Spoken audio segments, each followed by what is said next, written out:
Hallelujah. യേശുവേ നന്ദി, യേശുവേ സ്തോത്രം, യേശുവേ ആരാധന. ഹല്ലേലൂയ. കൃപാസനം മരിയൻ ഉടമ്പടി ധ്യാനത്തിലേക്ക് നമ്മൾ ഭക്തിപൂർവ്വം പ്രവേശിക്കുകയാണ്. ഈശോയുടെ നമുക്ക് ഹൃദയത്തിൽ നന്ദി പറയാം. ദൈവപിതാവിനാൽ ആകർഷിക്കപ്പെട്ട് ഈ അൾത്താരയ്ക്ക് ചുറ്റും ഒരുമിച്ച് നമ്മളെ കൂട്ടിയ ദൈവപിതാവിൻ്റെ സ്നേഹത്തിന് നമുക്ക് ഹൃദയത്തിൽ നമുക്ക് നന്ദി പറയാം. നമുക്കെല്ലാവർക്കും അറിയാവുന്നതുപോലെ 2004 ഡിസംബർ 7-ാം തീയതി ഉച്ചകഴിഞ്ഞ് 2:30 ഇതുപോലൊരു ആരാധന മധ്യയാണ് ദൈവമാതാവ് സമയഘടികാരം നെഞ്ചിൽ ചാർത്തി ഈ അൾത്താരയിൽ പ്രത്യക്ഷയായിക്കൊണ്ട് ദുരന്തം ഉണ്ടാകുവാൻ പോകുന്നു, പ്രാർത്ഥിക്കണമെന്ന വലിയ സന്ദേശം കൈമാറിയത്. അതുകൊണ്ട് തന്നെ ഓരോ ആരാധനയിലും ദൈവമാതാവ് നമ്മൾക്ക് വേണ്ടി പ്രത്യേകമായിട്ട് മധ്യസ്ഥം വഹിക്കുന്ന അതുല്യ പ്രാർത്ഥന മണിക്കൂറിലേക്കാണ് നമ്മൾ ഇപ്പോൾ പ്രവേശിക്കുന്നത്. ഈ ധ്യാനം നയിക്കുവാൻ പോകുന്ന കൃപാസനത്തിൻ്റെ സ്ഥാപക ഡയറക്ടറായ ബഹുമാനപ്പെട്ട VP ജോസഫ് അച്ഛനെ ഈ അൾത്താരയിൽ സമർപ്പിച്ച് ഒരു നിമിഷം നമുക്ക് മൗനമായിട്ട് പ്രാർത്ഥിക്കാം. ആരാധനയിലുടനീളം ഈശോയെ ഞങ്ങളുടെ ജീവിതത്തെ വിശുദ്ധീകരിക്കാനും ശക്തീകരിക്കാനും ആവശ്യമായിട്ടുള്ള വചനങ്ങൾ പ്രദാനം ചെയ്യണമേ എന്ന് നമുക്ക് പ്രാർത്ഥിക്കാം. അത് കേൾക്കുന്ന നമ്മളിൽ ആന്തരികമായ വലിയ ചലനങ്ങളുണ്ടായി ക്രിസ്തു സാക്ഷികളായി രൂപാന്തരപ്പെടുത്തുവാനുള്ള വലിയ കൃപയ്ക്ക് വേണ്ടി നമുക്ക് ഒരു നിമിഷം പ്രാർത്ഥിക്കാം.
കരങ്ങളെ വീശി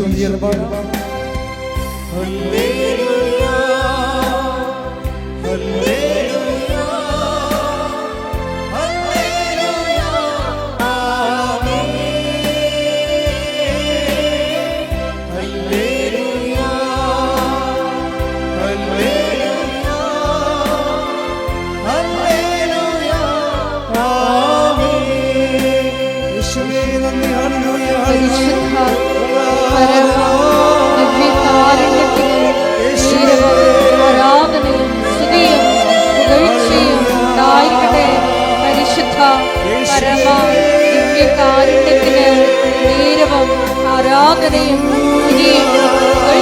ഉണ്ടായിരിക്കട്ടെ. പരിശുദ്ധ പരമ ദിവ്യകാരുണ്യത്തിന് നേരവും ആരാധനയും സ്തുതിയും പുകഴ്ചയും ഉണ്ടായിരിക്കട്ടെ.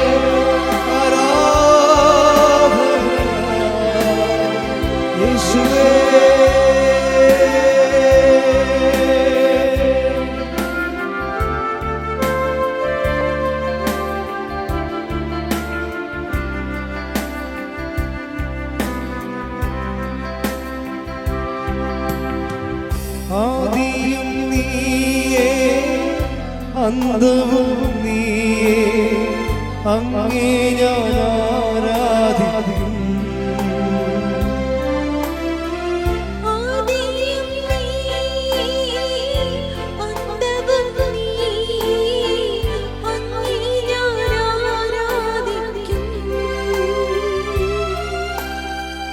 വഴിയും നീയേ സത്യവും നീയേ, അങ്ങേ ഞാൻ ആരാധിക്കും. വഴിയും നീ സത്യവും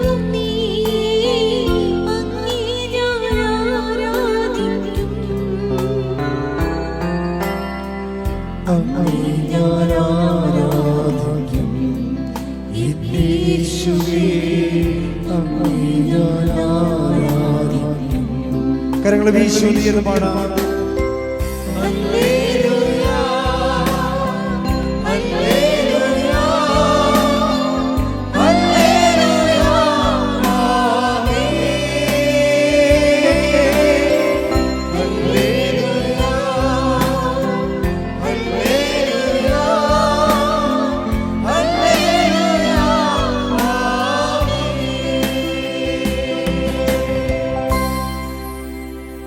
പരിശുദ്ധ പരമദിവ്യകാരുണ്യത്തിന് നേരവും ആരാധനയും സ്തുതിയും പുകഴ്ചയും ഉണ്ടായിരിക്കട്ടെ. പരിശുദ്ധ പരമദിവ്യകാരുണ്യത്തിന് നേരവും ആരാധനയും സ്തുതിയും പുകഴ്ചയും ഉണ്ടായിരിക്കട്ടെ. പരിശുദ്ധ പരമദിവ്യകാരുണ്യത്തിന് നേരവും ആരാധനയും സ്തുതിയും പുകഴ്ചയും ഉണ്ടായിരിക്കട്ടെ.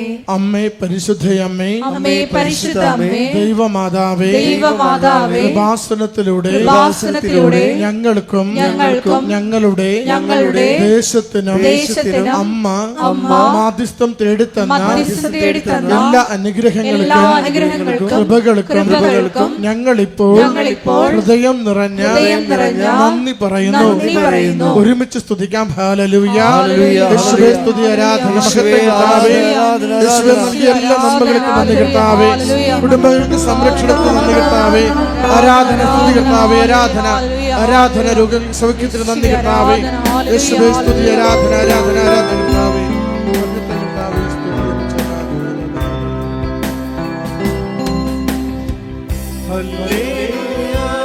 കരങ്ങൾ വീശിക്കൊണ്ട്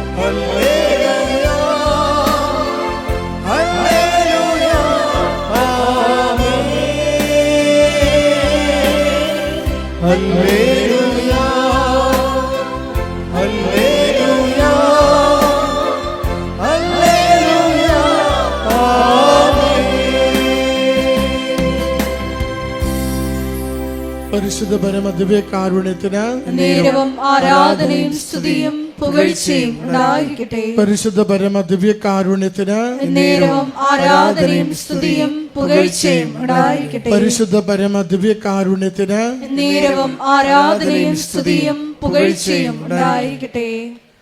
അമ്മേ പരിശുദ്ധയമ്മേ, അമ്മേ പരിശുദ്ധ അമ്മേ, ദൈവമാതാവേ, 2004 ഡിസംബർ 7-ാം തീയതി ഉച്ചകഴിഞ്ഞ് 2:30 കൃപാസനത്തിൽ സംഭവിച്ച അമ്മയുടെ പ്രത്യക്ഷപ്പെടലിനെ കുറിച്ച് തിരുസഭയ്ക്ക് സമർപ്പിച്ചിരിക്കുന്ന പഠനരേഖകളുടെ വസ്തുനിഷ്ഠവും ദൈവശാസ്ത്ര പ്രകാരമുള്ളതുമായ അന്വേഷണ പഠനങ്ങൾ നടത്തി ആ പ്രത്യക്ഷപ്പെടലിലൂടെ പ്രകടമായ ദൈവമാതാവിന്റെ പ്രത്യേക കരുതലും സംരക്ഷണവും വെളിപ്പെടുത്തുന്ന പീഡിതരുടെ ആശ്വാസവും പ്രവാചകന്മാരുടെ രാജ്ഞിയും വാഗ്ദാനത്തിന്റെ പേടകവും പ്രപഞ്ച പ്രകൃതിയുടെ മാതാവുമായ പരിശുദ്ധ അമ്മയുടെ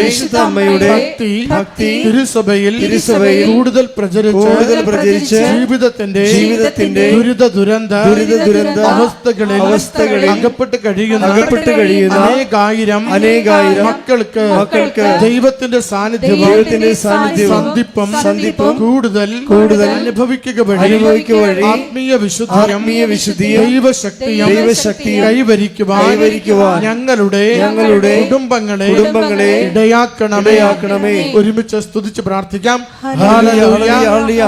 സ്തുതി, ആരാധന കർത്താവേ, മഹത്വ കർത്താവേ, സ്തുതി കർത്താവേ. കുടുംബങ്ങളെ നവീകരിക്കണമേ കർത്താവേ. രോഗങ്ങൾക്ക് സൗഖ്യം നൽകണമേ കർത്താവേ. മനക്ലേശങ്ങളെ മാറ്റി നൽകണമേ കർത്താവേ. അനുതാപം നൽകി അനുഗ്രഹിക്കണമേ കർത്താവേ. സംരക്ഷണയിൽ ജീവിക്കുവാൻ സഹായിക്കണമേ കർത്താവേ. കർത്താവേ സ്തുതി കർത്താവേ. ആരാധന ആരാധന ആരാധന കർത്താവേ. ഹല്ലേലൂയ കർത്താവേ. മഹത്വം സ്തുതി സ്തുതി കർത്താവേ. ആരാധന മഹത്വം. ഹല്ലേലൂയ ഹല്ലേലൂയ ഹല്ലേലൂയ ആമേൻ. ഹല്ലേലൂയ ഹല്ലേലൂയ ഹല്ലേലൂയ ആമേൻ. പരിശുദ്ധ പരമ ദിവ്യകാരുണ്യത്തിന് നേരവും ആരാധനയും സ്തുതിയും പുകഴ്ചയും ഉണ്ടായിരിക്കട്ടെ. പരിശുദ്ധ പരമ ദിവ്യകാരുണ്യത്തിന് നേരവും ആരാധനയും സ്തുതിയും പുകഴ്ചയും ഉണ്ടായിരിക്കട്ടെ. പരിശുദ്ധ പരമ ദിവ്യകാരുണ്യത്തിന് നേരവും ആരാധനയും സ്തുതിയും പുകഴ്ചയും ഉണ്ടായിരിക്കട്ടെ. അമ്മേ പരിശുദ്ധ അമ്മേ, അമ്മേ പരിശുദ്ധ അമ്മേ, ഭൂസ്വർലോകങ്ങളുടെ ഭൂസ്വർലോകങ്ങളുടെ രാജ്ഞിയായ അങ്ങയ്ക്ക് അങ്ങയ്ക്ക് ഭൗമ സംരക്ഷണത്തിനായി പ്രപഞ്ച പ്രകൃതിയെ തന്നെ തിരുസഭ പ്രതിഷ്ഠിക്കുവാൻ ഈ പ്രത്യക്ഷീകരണം വഴി ഇടയാക്കണമേ. പരിശുദ്ധ അമ്മേ, ജപമാല മാതാവേ, സകല കൃപാസന പ്രാർത്ഥനകളോടും ചേർത്ത് ഞങ്ങളിപ്പോൾ പ്രാർത്ഥിക്കുന്ന ഈ സമൂഹത്തിന്റെ പ്രത്യേക നിയോഗവും നമ്മുടെ അപേക്ഷകളെയും ആവശ്യങ്ങളെയും ദിവ്യകാരുണ്യ സന്നിധിയിൽ പരിശുദ്ധ കൃപാസന മാതാവിന്റെ സംരക്ഷണയിൽ സമർപ്പിക്കാം.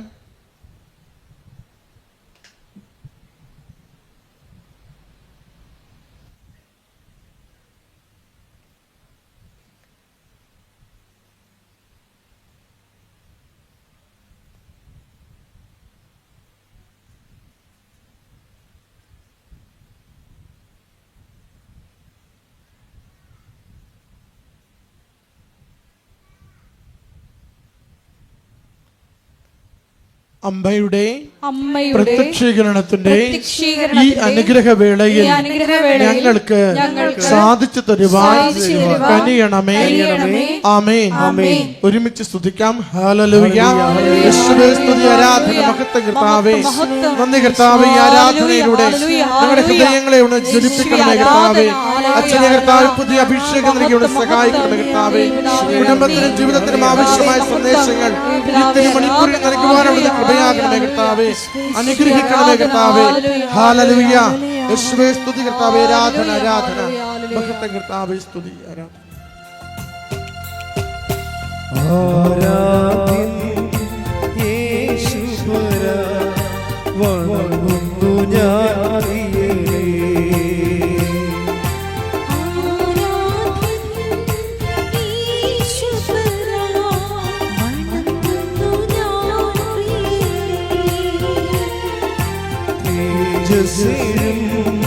നിൻമുഖമിൽ ഹൃദയത്തിനാനന്ദമേ.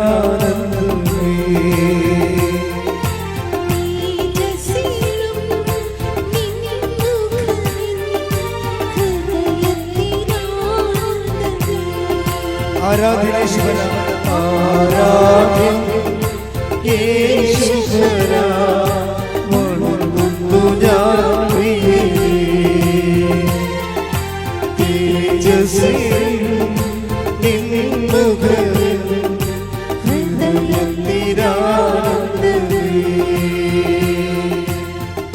സ്തുതിച്ചു പ്രാർത്ഥിക്കാം. Hallelujah, hallelujah. ഒരിക്കൽ കൂടി ഈ ധ്യാനം നയിക്കുവാൻ പോകുന്ന ബഹുമാനപ്പെട്ട വി.പി. ജോസഫ് അച്ഛനെ അൾത്താരയിൽ പ്രത്യേകമായിട്ട് സമർപ്പിച്ചൊരു നിമിഷം പ്രാർത്ഥിക്കാം. ആരാധനയിലുടനീളം നിങ്ങൾക്ക് ആവശ്യമായിട്ടുള്ള വചനം നൽകണമേ എന്ന് പ്രാർത്ഥിക്കുന്നു.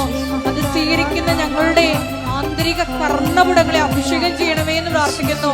വചനം സ്വീകരിക്കുവാൻ ഞങ്ങളുടെ ഹൃദയങ്ങളെ ഒരുക്കണമേ എന്ന് പ്രാർത്ഥിക്കുന്നു. ഹല്ലേലൂയ, ഹല്ലേലൂയ. മഹത്വം, മഹത്വം, ആരാധന, ആരാധന. ഹല്ലേലൂയ.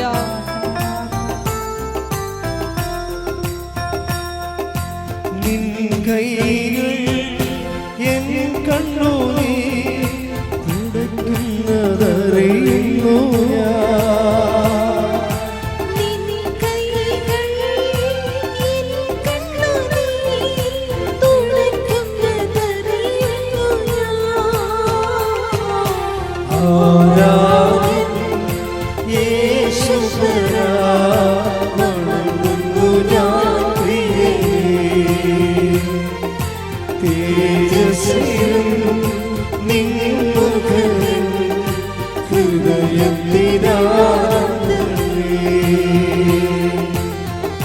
സ്തുതിച്ചു പ്രാർത്ഥിക്കാം. Hallelujah, hallelujah. വിവിധങ്ങളായ സമയങ്ങളിൽ ഈ മരിയൻ ഉടമ്പടി ധ്യാനത്തില് ഷെക്കീന ടെലിവിഷനിലൂടെയും ഷാലോൺ ടെലിവിഷനിലൂടെയും സോഷ്യൽ മീഡിയ പ്ലാറ്റ്ഫോമുകളുടെ എല്ലാം പങ്കെടുത്ത് പ്രാർത്ഥിക്കുവാൻ പോകുന്ന മുഴുവൻ മക്കളുടെ ദൈവ നിയോഗങ്ങളെ ഈശോയെ അൾത്താരയിൽ സമർപ്പിച്ച് പ്രാർത്ഥിക്കുന്നു. പരിശുദ്ധ അമ്മയുടെ പ്രത്യക്ഷീകരണത്തിന്റെ സ്ഥിരം സാക്ഷികളാക്കി മക്കളെ ഉയർത്തണമേ. വലിയ വലിയ ദൈവാനുഭവങ്ങൾ നൽകണമേ. ഹല്ലേലൂയ.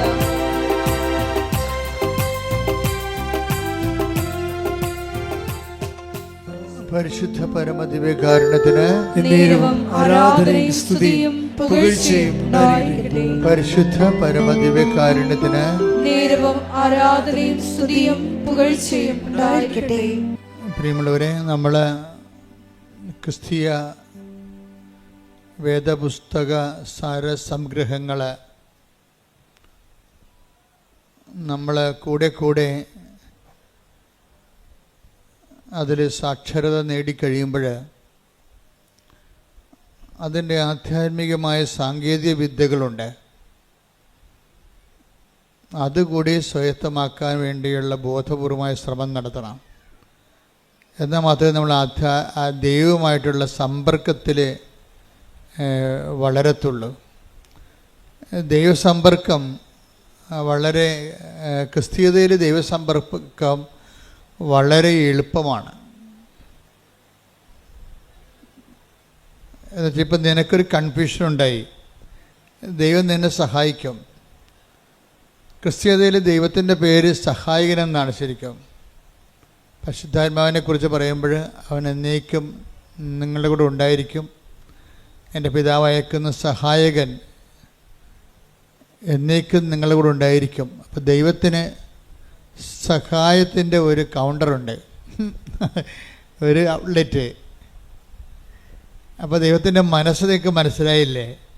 നമ്മളെ ഏത് വിധേനയും നമ്മൾ അകപ്പെട്ടു പോയാൽ നമ്മളെ സഹായിക്കണമെന്നുള്ളൊരു മനസ്സിൽ നിന്നാണ് ഈ സഹായകൻ എന്നുള്ള കോൺസെപ്റ്റൊക്കെ പരിശുദ്ധാത്മാവ് നമുക്ക് ഈശോ വെളിപ്പെടുത്തി തന്നിരിക്കുന്നത്. Take the word of God, സഹായകൻ. ശ്രുതിക്കട്ടെ ഹല്ലേലൂയ. ഹല്ലേലൂയ ഹല്ലേലൂയ ഹല്ലേലൂയ. യേശുവേ നന്ദി. ഹല്ലേലൂയ ഹല്ലേലൂയ ഹല്ലേലൂയ ഹല്ലേലൂയ ഹല്ലേലൂയ ഹല്ലേലൂയ.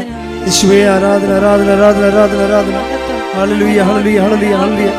യോഹന്നാൻ 14:26. യോഹന്നാൻ 14:26.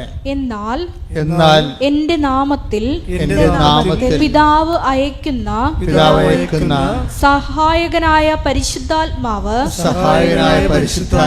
എല്ലാ കാര്യങ്ങളും നിങ്ങളെ പഠിപ്പിക്കുകയും ഞാൻ നിങ്ങളോട് പറഞ്ഞിട്ടുള്ളതെല്ലാം നിങ്ങളെ അനുസ്മരിപ്പിക്കുകയും ചെയ്യും. ബേസിക്കായിട്ട് ദൈവത്തിൻ്റെ ആത്മാവിൻ്റെ ജോലി എന്താണ്? നമ്മളെ സഹായിക്കുകയാണ്. നിങ്ങളെ ക്രിസ്ത്യാനിറ്റിയുമായിട്ട് പരിചയപ്പെടുമ്പോൾ സ്വാഭാവികമായും ആദ്യം വരണത് ഈ സഹായകൻ്റെ കൗണ്ടറിലാണ് വരണത്. കർത്താവിൻ്റെ മൗലികമായ ദൈവത്തിൻ്റെ മൗലികമായ പ്രവർത്തനങ്ങൾ, അടിസ്ഥാന പ്രവർത്തനങ്ങൾ ഒന്നാണ് സഹായം. അമ്മയിലൂടെ പോലും നമുക്ക് കിട്ടുന്ന സഹായങ്ങൾ ദൈവത്തിൻ്റെ പൊതു നിലപാടിൻ്റെ ഭാഗമായിട്ടാണ്. നമ്മളൊരു പ്രത്യേക പ്രയാസത്തിൽ വീണ് കഴിഞ്ഞാൽ ദൈവം നമ്മളെ സഹായിക്കും. അത് ഇസ്രയേലിൻ്റെ ഒരു അനുഭവമാണ്. ഇസ്രയേലിന് യഹൂദന്മാർക്ക്, അവരാണല്ലോ ഈ വെളിപാടിൻ്റെ ആദ്യത്തെ ആൾക്കാർ. അതുകൊണ്ട് തന്നെ അവരും ദൈവത്തെ മനസ്സിലാക്കിയിരിക്കുന്നത് തക്ക സമയത്ത് സഹായിക്കുന്നയാളെന്നാണ്. അതുകൊണ്ട് അവിടെ ഈ കാർഷിക വിളകളെല്ലാം നശിച്ച് നാട് നാറാണക്കല്ല് പറിക്കണ ഒരു സമയത്ത് അമ്മമാർ കുഞ്ഞുങ്ങളെ തന്നെത്താൻ പുഴുങ്ങി തിന്നുമായിരുന്നു. ഒന്ന് ചിന്തിച്ച് നോക്കിയേ, ഒരു കാലം അങ്ങനെ ഉണ്ടായിരുന്നു. സ്വന്തം കുഞ്ഞുങ്ങളെ തന്നെ അങ്ങോട്ടും ഇങ്ങോട്ടും കൊന്ന് പുഴുങ്ങി തിന്നണ കാലം. അത്രയ്ക്ക് മനുഷ്യൻ വിശന്നിട്ട് ആക്രാന്തം കയറി, കണ്ണിൽ ഭ്രാന്ത് കയറിയ കാലം. നാട് മുഴുവൻ ഒരു രക്ഷയുമില്ല, വെള്ളം കിട്ടാൻ പോലും മാർഗമില്ലാഞ്ഞ ആക്രാന്തത്തിൻ്റെ കാലം. അപ്പം ആ കാലത്ത് ഒരു മനുഷ്യൻ ഇസ്രയേലിലെ രാജാവിനെ കാണും. രാജാവിനെ കാണുമ്പോൾ രാജാവാണല്ല സഹായിക്കേണ്ടത്. അപ്പം ഈ മനുഷ്യൻ പറയും, രാജാവേ സഹായിക്കണമെന്ന് പറയും. അപ്പോൾ രാജാവ് എന്താ പറയണത്? നമ്മുടെ ഉടമ്പടി പുസ്തകത്തിലുണ്ടത്. കർത്താവ് സഹായിച്ചില്ലെങ്കിൽ എനിക്കെങ്ങനെ സഹായിക്കാൻ കഴിയും? 2 രാജാക്കന്മാർ 6:27. അവൻ പറഞ്ഞു കർത്താവ് സഹായിക്കുന്നില്ലെങ്കിൽ. രാജാവ് പറഞ്ഞു, എന്താണ് പറഞ്ഞത്? കർത്താവ് സഹായിക്കുന്നില്ലെങ്കിൽ എനിക്കെങ്ങനെ കഴിയും? ഇപ്പം നമ്മൾ സർക്കാർ നിസ്സഹായമായി നിൽക്കുന്ന സമയമുണ്ട്. ഇപ്പോൾ തുടങ്ങിയതല്ലത്, എല്ലാ കാലങ്ങളിലും ഉണ്ട്. ജനങ്ങളെ ഭരിക്കുകയും നയിക്കുകയും സംരക്ഷിക്കുകയും ചെയ്യുന്ന സർക്കാർ തന്നെ ചില വിഷയങ്ങളിൽ നിസ്സഹായമായി നിൽക്കും. അത് ഞാനും കണ്ടിട്ടുണ്ട്. നമ്മളെത്ര ഇന്ന് കാണുന്ന പല ആൾക്കാരും നമ്മൾ സമാധാന കാലത്ത് മാത്രമാണ് അവർക്ക് അവിടെ അധികാരം പ്രയോഗത്തിൽ വരത്തുള്ളൂ. പക്ഷെ നമുക്ക് സമാധാന കാലത്ത് വലിയ അധികാര സഹായങ്ങൾ ആവശ്യമില്ലതാനും. അതാണ് രസം. സുനാമി വന്ന ദിവസം ഞാൻ രണ്ടാമത്തെ സുനാമി അടിക്കുമ്പോൾ 2000, ഇപ്പോൾ 20 കൊല്ലം കഴിഞ്ഞ്, ഇപ്പോൾ രണ്ടാമത്തെ സുനാമി അടിക്കണ സമയത്ത് ഞാൻ അഴീക്കൽ നിൽക്കുമ്പോഴുണ്ട് അവിടെ ഗൗരിയമ്മ എന്ന മന്ത്രിയാണ്, നാട്ടിലുണ്ട്. കുറേ പോലീസുകാരുമായിട്ട് വന്ന് അഴീക്കൽ ഇറങ്ങേണ്ട സമയത്ത് തന്നെ റേഡിയോ ടി വിയിലൊക്കെ എല്ലാം വേളാങ്കണ്ണി പള്ളി വരെ കടൽ കയറണതും പിന്നെ എല്ലായിടത്തും ആൾക്കാരും മരിക്കുന്ന വാർത്തകൾ വന്നുകൊണ്ടിരിക്കുകയാണ്. അപ്പോൾ ആൾക്കാർ കടപ്പുറത്തുനിന്ന് കുടിയൊഴിഞ്ഞ് കിട്ടിയത് ആടെങ്കിൽ ആട്, പശുവെങ്കിൽ പശു, കിട്ടിയതൊക്കെ എല്ലാം എടുത്ത് ഓട്ടോറിക്ഷ ആയാലും പെട്രോറിക്ഷ ആയാലും സൈക്കിളിൻ്റെ പുറകിലൊക്കെ ജനം ഇങ്ങനെ പാലായനം ചെയ്യണ കാഴ്ചയാണ്. ഞാൻ എൻ്റെ കണ്ണുകൊണ്ട് ആദ്യം കണ്ടതാണ് ഇങ്ങനെ ജനം ഇങ്ങനെയാണ് കൂട്ടത്തോടെ കുടിയൊഴിഞ്ഞു പോണത് എങ്ങനെയാണെന്ന്. ആ സമയത്താണ് ഗൗരിയമ്മയും കുറേ പോലീസുകാരും കൂടി വന്നത് മാത്രമേ നമുക്ക് ഓർമ്മയുള്ളൂ. മൂന്നാമത്തെ തിര ഇങ്ങനെ തിരിഞ്ഞു വന്നപ്പോൾ ആൾക്കാർ അലറി കടപ്പുറത്ത് കിടന്നുണ്ട്. അപ്പം തന്നെ ഗൗരിയമ്മ ഒരു കണക്കിന് ഒരു കാല് അകത്ത് വെച്ച് ഒരു കാലം പുറത്ത് വെച്ച് ഒരു കണക്കിന് കാറും കൊണ്ട് അവിടുന്ന് പോലീസുകാരെല്ലാം കൂടി ഓടിക്കളഞ്ഞു അവിടുന്ന്. അപ്പോൾ എനിക്ക് മനസ്സിലായി, മന്ത്രിയാണെങ്കിലും ഒന്നും ചെയ്യാനില്ല, അവിടെ നിസ്സഹായനാണ്. ആരായാലും നിസ്സഹായനാണ്. അപ്പം എനിക്കൊരു പേടി വന്നത് ജനമിങ്ങനെ കൂട്ടത്തോടെ പാലായനം ചെയ്യണ കണ്ടപ്പോഴേക്ക് ഭയങ്കര പ്രയാസമായി. കാര്യം ഇനി ജനം തിരിച്ചു വരത്തില്ലേ? ഇനി എന്താണ്? കടൽ കയറി വരികയാണ്, മൂന്നാമത്തെ കയറ്റം കയറി കഴിഞ്ഞാൽ നാട് മുങ്ങിപ്പോവുക. അപ്പോഴും ഞാൻ നോക്കിയപ്പോഴും എൻ്റെ മുമ്പിലുണ്ടായത് ഈ മദർ തെരേസയുടെ കുറേ കന്യാസിമാരാണ്. അവർ 3-4 പേര് മനക്കോടത്തുനിന്ന് വന്ന് അഴീക്കാൻ നിൽക്കുകയാണ് ഈ ദുരന്തം കണ്ട്. ഞാൻ ഉടനെ, അവർ കുറച്ച് പ്രാർത്ഥനയൊക്കെ ഉള്ളവരാണല്ലോ, ഒന്നുമില്ലെങ്കിൽ പ്രാർത്ഥന അല്ലെങ്കിൽ അവർ നല്ല പ്രവർത്തനങ്ങളുള്ള ആൾക്കാരാണ്. അപ്പം പ്രവർത്തനം പ്രയോഗം എല്ലാം പ്രഖ്യാപനത്തിൻ്റെ ഒരു ഭാഗമാണ്. അപ്പോൾ അവർക്ക് ബലമുണ്ടാകും, ദൈവതിരുസന്നിധിയിൽ അവർക്ക് ബലമുണ്ട്. അപ്പം ഞാൻ ഉടനെ അവരെയും വിളിച്ചുകൊണ്ട് കടലിലോട്ട് ചെന്ന്, അപ്പോൾ എൻ്റെ മനസ്സിലുണ്ട് എന്താ വെച്ചാൽ വേറെ അവിടെ കാഴ്ചക്കാരിക്കാവുന്നല്ലാതെ ദൈവത്തിൻ്റെ ആൾക്കാർക്കല്ലാതെ അവിടെ ഒന്നും ചെയ്യാനില്ല. അത് നമ്മൾ കണ്ടതാണ്, നേരെ കണ്ട സംഭവമാണ്. അപ്പം ഞാൻ 4 കന്യാസിമാരെയും വിളിച്ചുകൊണ്ട് കടലിലോട്ട് ചെന്നിട്ട് എന്താ ചെയ്യണമെന്ന് വെച്ചാൽ അവിടെ മുട്ടിയിൽ നിന്നിട്ട് ഇവരുടെ ഈ കന്യാസിമാരുടെ കൈ അപ്പുറത്തും കോർത്ത് പിടിച്ചുകൊണ്ട് ഞങ്ങൾ സ്വർഗസ്ഥനായ പിതാവ് നന്മറിഞ്ഞുറയും ചൊല്ലി. എന്നിട്ട് ഞാൻ പറഞ്ഞത് ഒറ്റ കാര്യമേ ഉള്ളൂ, കർത്താവേ, ജോബിൻ്റെ പുസ്തകത്തിൽ എഴുതിയിട്ടുണ്ട്, എന്താണ്? കടലിന് ഓടാമ്പൽ വെച്ചത് നീയാണെന്ന്. നീ ഇന്ന് ഓടാമ്പൽ വെച്ചില്ലെങ്കിൽ ഈ ജനം ഉണ്ടാകത്തില്ല. അതായത് കടലിന് ഓടാമ്പൽ വെക്കുന്നത് കർത്താവാണെന്ന് ജോബിൻ്റെ പുസ്തകത്തിലുള്ളതാണ്. ഈ വചനങ്ങൾ പഠിക്കുന്നതിൻ്റെ ഉദ്ദേശം തക്ക സമയത്ത് നമുക്കത് പ്രയോഗിക്കാൻ വേണ്ടിയാണ്. എൻ്റെ മനസ്സിൽ പരിശുദ്ധാത്മാവ് എൻ്റെ ഒരു സഹായം തന്നതാണ്. എന്താണ്? ഈ വചനം ഓർക്കടാ, ഈ വചനം ഓർത്ത് പ്രാർത്ഥിക്കാൻ പറഞ്ഞു. ആ വചനം ഞാൻ ഓർത്തപ്പോഴേ അത് സഹായമാണ് ശരിക്കും. പരിശുദ്ധാത്മാവിൻ്റെ വചനം ഓർപ്പിച്ചു തരുമെന്നാണ് പറഞ്ഞത്. എന്താണ്? ഞാൻ പഠിപ്പിച്ചിട്ടുള്ള നിങ്ങളെ അനുസ്മരിപ്പിക്കുകയും ചെയ്യും. Take the word of God. സ്തുതിക്കട്ടെ. ഹല്ലേലൂയ. യോഹന്നാൻ 14:26. യോഹന്നാൻ 14:26 എന്ന് പറഞ്ഞ് എന്നാൽ എന്റെ നാമത്തിൽ പിതാവ് അയക്കുന്ന സഹായകനായ പരിശുദ്ധാത്മാവ് എല്ലാ കാര്യങ്ങളും നിങ്ങളെ പഠിപ്പിക്കുകയും ഞാൻ നിങ്ങളോട് പറഞ്ഞിട്ടുള്ളതെല്ലാം നിങ്ങളെ അനുസ്മരിപ്പിക്കുകയും ചെയ്യും. അപ്പൊ ഈ അനുസ്മരണ ഒരു സഹായമായിട്ടാണ് അവിടെ വെളിപാട് കൊള്ളണത്. നിങ്ങൾക്ക് തക്ക സമയത്ത് പ്രാർത്ഥിക്കാൻ വചനങ്ങൾ വേണം. കാര്യം നമ്മൾ വായിത്തൊന്നേ വിളിച്ച് പ്രാർത്ഥിക്കണ പോലെ അല്ല വചനം പ്രാർത്ഥിക്കണത്. വചനം പ്രാർത്ഥിക്കുമ്പോൾ വചനത്തിലുള്ളത് എല്ലാം ദൈവത്തിൻ്റെ വാഗ്ദാനങ്ങളാണുള്ളത്. അപ്പോൾ ഞാൻ നിങ്ങളെ അനുസ്മരിപ്പിക്കുമെന്ന് പറഞ്ഞു കഴിഞ്ഞാൽ വാഗ്ദാനമാണത്. അപ്പോൾ ദൈവം ഇപ്പം നമുക്കറിയാമല്ലോ, ബ്ലോക്കിലായാലും പഞ്ചായത്തിലായാലും നമുക്ക് ഇഷ്ടമുള്ള പോയി ചോദിക്കാൻ പറ്റത്തില്ല. ബ്ലോക്കിൽ ചെന്നിട്ടും പറയണേ എനിക്ക് ഓസ്ട്രേലിയയിൽ പോകണം, കുറച്ച് ലോൺ തരാൻ പറഞ്ഞാൽ പറയും അത് നിങ്ങൾ പോയാൽ ബാങ്കിൽ പോയി അന്വേഷിക്കാൻ പറയും. ബ്ലോക്കുകാരെ തരുക. ഇവിടെ വല്ല ഇറച്ചിക്ക് ഒഴിയുക, പശുവിനെ കുത്തുവെക്കുക, വല്ല പരിപാടി ഉണ്ടെങ്കിൽ ചെയ്യാം. അത് ബ്ലോക്കിൽ ചെന്നിട്ട് നമ്മൾ ഉടനെ ഓസ്ട്രേലിയയിൽ പോകണം ലോൺ തരണമെന്ന് അവർ തരത്തില്ല. അത് കഴിഞ്ഞാൽ അവർ അതിൻ്റെ പ്രൊവിഷൻ ഇല്ല. നമ്മളെപ്പോഴും ദൈവവചനം പറഞ്ഞ് പ്രാർത്ഥിക്കുമ്പോഴുള്ള ഗുണമെന്ന് പറയുന്നത് ദൈവവചനത്തിൽ അതിൻ്റെ പ്രൊവിഷനുണ്ട്. എന്താണ് നിനക്ക് കിട്ടണമെന്നറിയാം. നമുക്കൊരു വാഗ്ദാനം തന്നിട്ടുണ്ട്. അപ്പോൾ നിങ്ങളോട് അരമണിക്കൂർ വചനം വായിക്കാൻ പറഞ്ഞിട്ടില്ലേ? അരമണിക്കൂർ എന്ന് പറയുമ്പോൾ ഈ അരമണിക്കൂർ ഇങ്ങനെ നിങ്ങൾ നോവൽ വായിക്കണ പോലെ വായിച്ചു പോകാനല്ല ഞാൻ ഉദ്ദേശിക്കുന്നത്.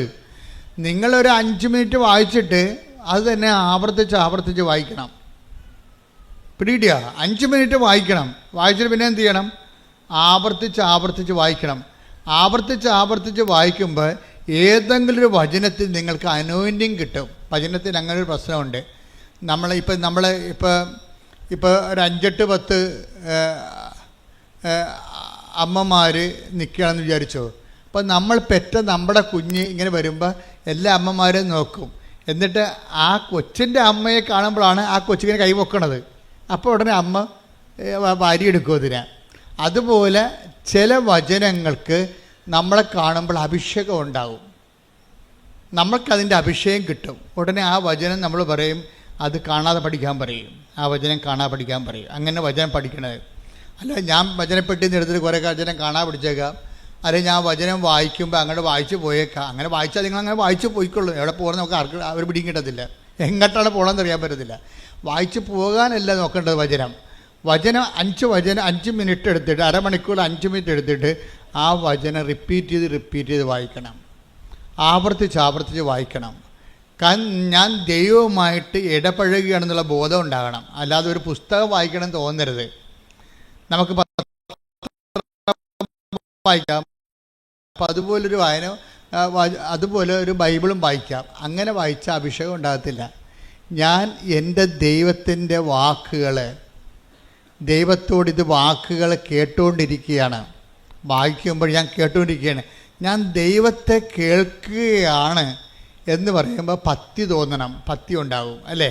ഞാൻ ദൈവത്തെ കേൾക്കുകയാണ്, അല്ലെങ്കിൽ ദൈവം എന്നോട് സംസാരിക്കുകയാണ് എന്ന് നമുക്കൊരു ബോധത്തിൽ വേണം വചനം വായിക്കാൻ.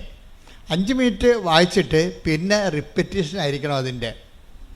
അങ്ങനെ റെപ്പറ്റീഷൻ ആയി കഴിഞ്ഞാൽ ഈ നമ്മൾ ആവർത്തിക്കുന്ന ഏതെങ്കിലും വചനത്തിൽ വെച്ച് നമുക്ക് ഒരു അഭിഷേകം ഉണ്ടാകും. അത് നമ്മുടെ മനസ്സിലിങ്ങനെ തങ്ങി നിൽക്കും. എന്നിട്ട് തങ്ങി നിന്നിട്ട് അതിങ്ങനെ അബീസിലേക്ക് പോകും. ചില സമയത്ത് അബീസിലേക്ക് പോയാലും അതിൻ്റെ കോഡ് അടിച്ചാൽ നമുക്കറിയാമല്ലോ, സെർവറിലേക്ക് നമ്മുടെ മാറ്റർ മൊബൈലിൽ സെർവറിലേക്ക് പോയാലും ശരി, നമ്മളതിൻ്റെ കോഡ് അടിച്ചു കഴിഞ്ഞാൽ ഉടനെ അത് തിരിച്ചു വരും ഇല്ലേ? എന്ത് വീഡിയോ ആണെങ്കിലും നമ്മൾ അതിൻ്റെ കോഡ് അടിച്ച് കൊടുത്താൽ മതി. ഇതുപോലെയാണ് വചനം വായിച്ചാൽ ഒരു പ്രശ്നം ഉണ്ടായി കഴിയുമ്പോൾ പരിശുദ്ധാത്മാവ് നമ്മളെ സഹായിക്കും. ഈ പ്രശ്നത്തിന് ഈ വചനം വെച്ചാണ് പ്രാർത്ഥിക്കേണ്ടത്.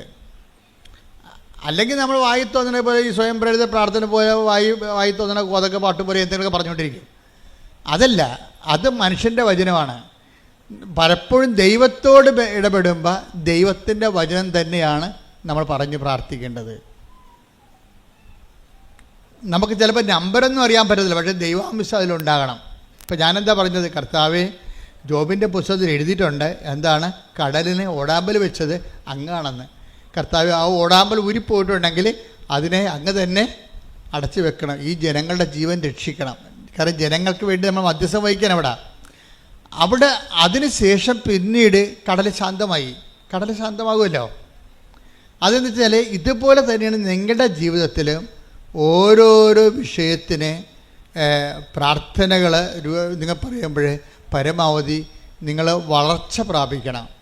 വളർച്ച പ്രാപിച്ചിട്ട് ഒന്ന് പ്രാർത്ഥിച്ച്, കർത്താവായ ദൈവമേ, ഓരോരോ വിഷയത്തിന് ആസ്പദമായ വചനങ്ങളെ അനുസ്മരിപ്പിച്ച് തരുവാൻ അഭിഷേകം നൽകണമേ.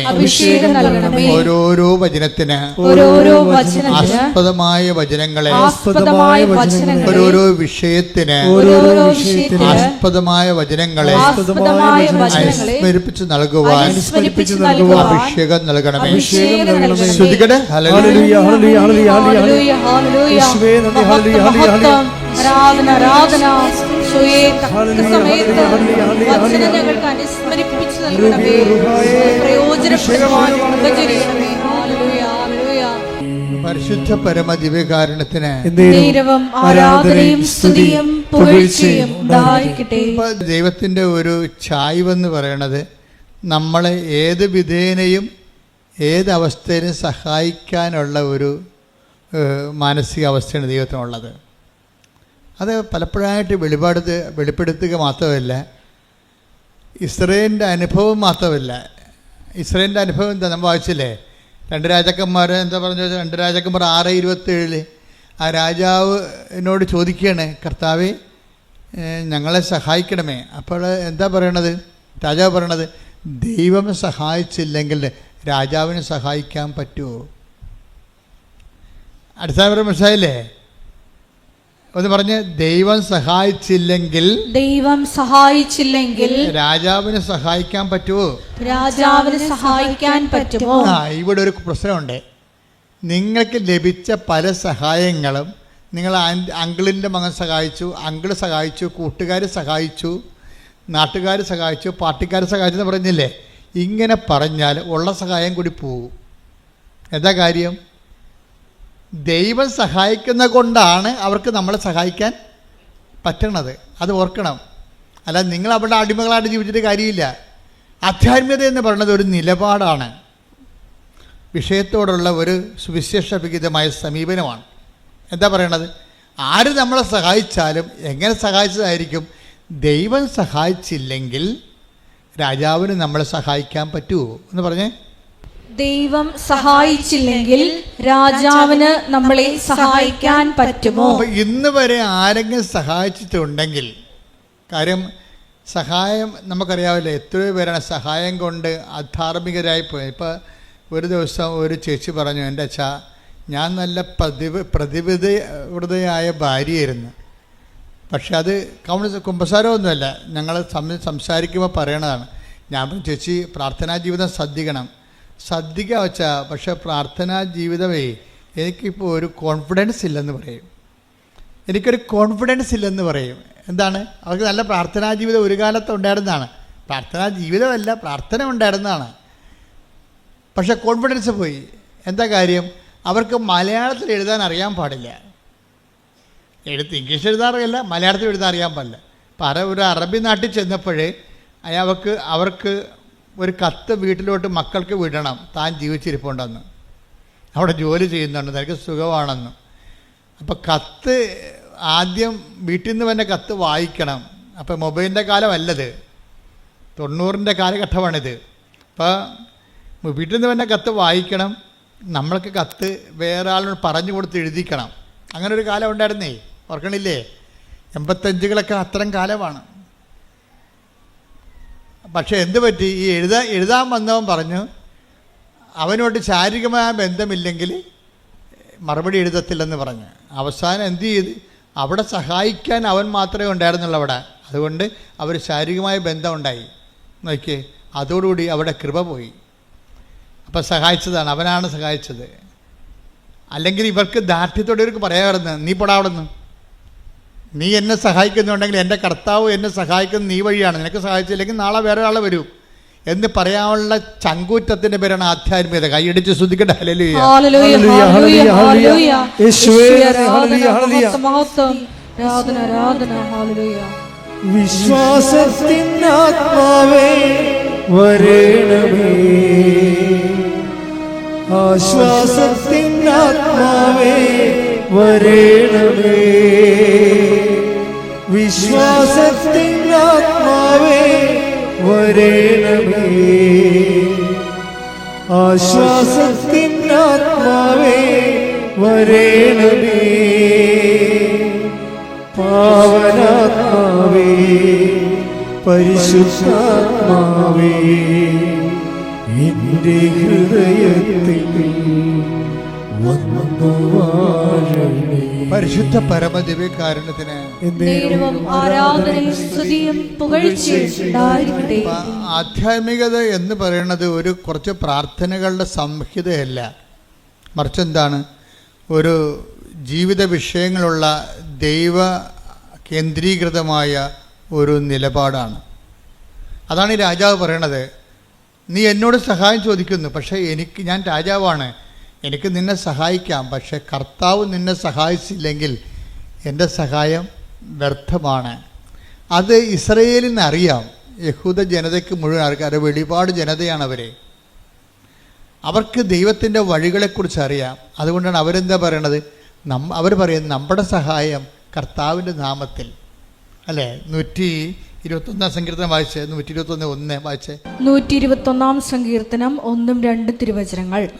പർവ്വതങ്ങളിലേക്ക് ഞാൻ കണ്ണുകൾ ഉയർത്തുന്നു. സങ്കീർത്തനമാണ്, കൈ ഉയർത്തിക്കൊണ്ട് ഇങ്ങനെ പറഞ്ഞേ, പർവ്വതങ്ങളിലേക്ക് ഞാൻ കണ്ണുകൾ ഉയർത്തുന്നു, എനിക്ക് സഹായം എവിടെ നിന്ന് വരും, എനിക്ക് സഹായം കർത്താവിൽ നിന്ന് വരുന്നു. ആകാശവും ഭൂമിയും സൃഷ്ടിച്ച കർത്താവിൽ നിന്ന്. അപ്പം ഇത് ഇസ്രയേൽ അനുഭവങ്ങളിൽ നിന്ന് പഠിച്ചതാണ്. അപ്പം നിങ്ങളെടുക്കണം, ഇപ്പം നിങ്ങൾ ഉടമ്പടി കഴിയുമ്പോൾ ഒത്തിരിയേറെ ആൾക്കാർക്ക് അനുഭവങ്ങളും അതിശയങ്ങളും അനുഗ്രഹങ്ങളും സംഭവിക്കും. പക്ഷെ അതിനെല്ലാം ഓരോ വ്യക്തികളാണ് ദൈവം ഉപയോഗിക്കണത്. പക്ഷേ നിങ്ങളെ സഹായിക്കണത് ആ വ്യക്തികളല്ല. ആരാണ് സഹായിക്കണത്? കർത്താവാണ് സഹായിക്കണത്.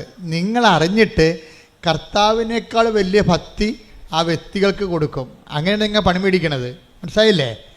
നിങ്ങൾ ഉടമ്പടിയോട് കൂടി ഒത്തിരി പേര് നിങ്ങളെ സഹായിക്കും. ഒരു കാലത്തും ബന്ധമില്ലാത്ത, കണ്ടിട്ട് പോലും ഇല്ലാത്ത ആൾക്കാർ സഹായിക്കും. പക്ഷെ സഹായിക്കണത് എങ്ങനെയാണ്? പക്ഷെ ആ സമയത്ത് എന്താ സംഭവിക്കണത്? കർത്താവാണ് അവരെ നിങ്ങളെ സഹായിക്കണമെന്നുള്ള ബോധം നിങ്ങൾക്ക് ഉണ്ടാകണം. കാര്യം ക്രിസ്ത്യാനിറ്റിയിൽ അങ്ങനെ ദൈവങ്ങളൊന്നുമില്ല. കാണുന്നവരെല്ലാം ഭഗവാനെന്ന് പറയുന്നത് പൊതുധാരണയിൽ ഇന്ത്യൻ സംസ്കാരത്തിൻ്റെ ഭാഗമാണ്. പക്ഷെ വരുന്ന പ്രോബ്ലം എന്ന് പറയണത്, നമ്മൾ ഈ ചത്തുപോണ മനുഷ്യർ പലപ്പോഴും ഇവർ നമ്മളൊന്ന് സഹായിച്ചെന്നും പറഞ്ഞ് നമ്മൾ ഉടനെ എടുത്തവരെ ദൈവത്തിൻ്റെ സ്ഥാനത്ത് വെക്കും. നിങ്ങളെനിക്ക് ദൈവത്തെ പോലെയാണെന്ന് പറയും. അങ്ങനെ ഒരിക്കലും പറഞ്ഞു കഴിഞ്ഞാൽ അത് മാരകമായ പാപം, 1-ാം പ്രമാണ ലംഘനമാണ്. അതായത് നിൻ്റെ കർത്താവായ ദൈവം ഞാനാകുന്നു, ഞാനല്ലാതെ മറ്റൊരു ദൈവം നിനക്കുണ്ടാവരുത്. എന്താ കാര്യം? ദൈവത്തിൻ്റെ സ്ഥാനം അറിഞ്ഞോ അറിയാതെയോ അലപരാധികളായ മനുഷ്യർക്ക് കൊടുക്കും. അങ്ങനെ ഉണ്ടെങ്കിൽ അത് നിങ്ങൾ ആരായാൽ തന്നെയും നിങ്ങൾ ദൈവത്തോട് മാപ്പ് ചോദിക്കണം. പ്രാർത്ഥിക്കുക. കർത്താവായ ദൈവമേ, ഒരു സഹായം കിട്ടിയതിന്റെ പേരിൽ നിന്നെ മറന്ന് നിന്റെ മഹത്വം സൃഷ്ടിക്കപ്പെട്ട മനുഷ്യന് കൊടുത്തിട്ടുണ്ടെങ്കിൽ എന്റെ ജീവിതത്തിലെ ഞാൻ ആ തിന്മ ആവർത്തിക്കയില്ലെന്ന് പറഞ്ഞുകൊണ്ട് മാപ്പിനായി അപേക്ഷിക്കുന്നു.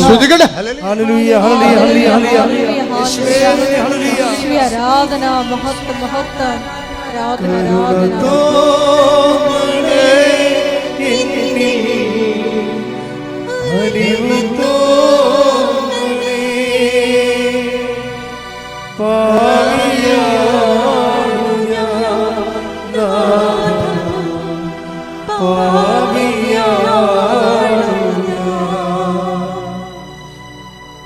പരിശുദ്ധ പരമദിവ്യകാരുണ്യത്തിന് നേരവും ആരാധനയും സ്തുതിയും പുകഴ്ചയും ഉണ്ടായിരിക്കട്ടെ.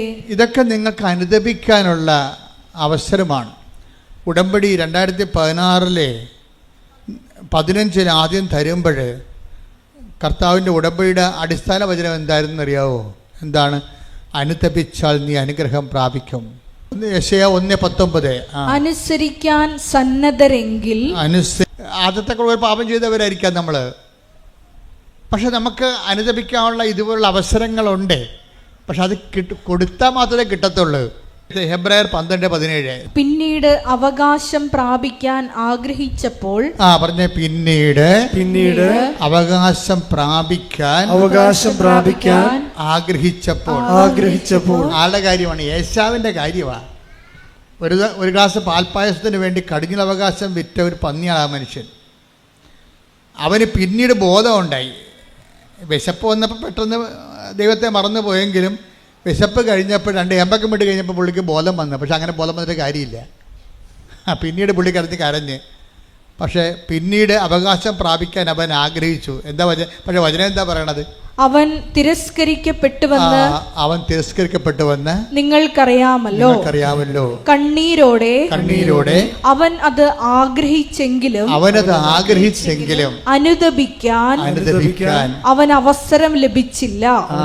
That's a point. എന്ന് പറഞ്ഞ കണ്ണീരോടെ അവനത് അനുതാപം ആഗ്രഹിച്ചെങ്കിലും അവകാശം ആഗ്രഹിച്ചെങ്കിലും അനുതപിക്കുവാൻ അവന് അവസരം കിട്ടിയില്ല.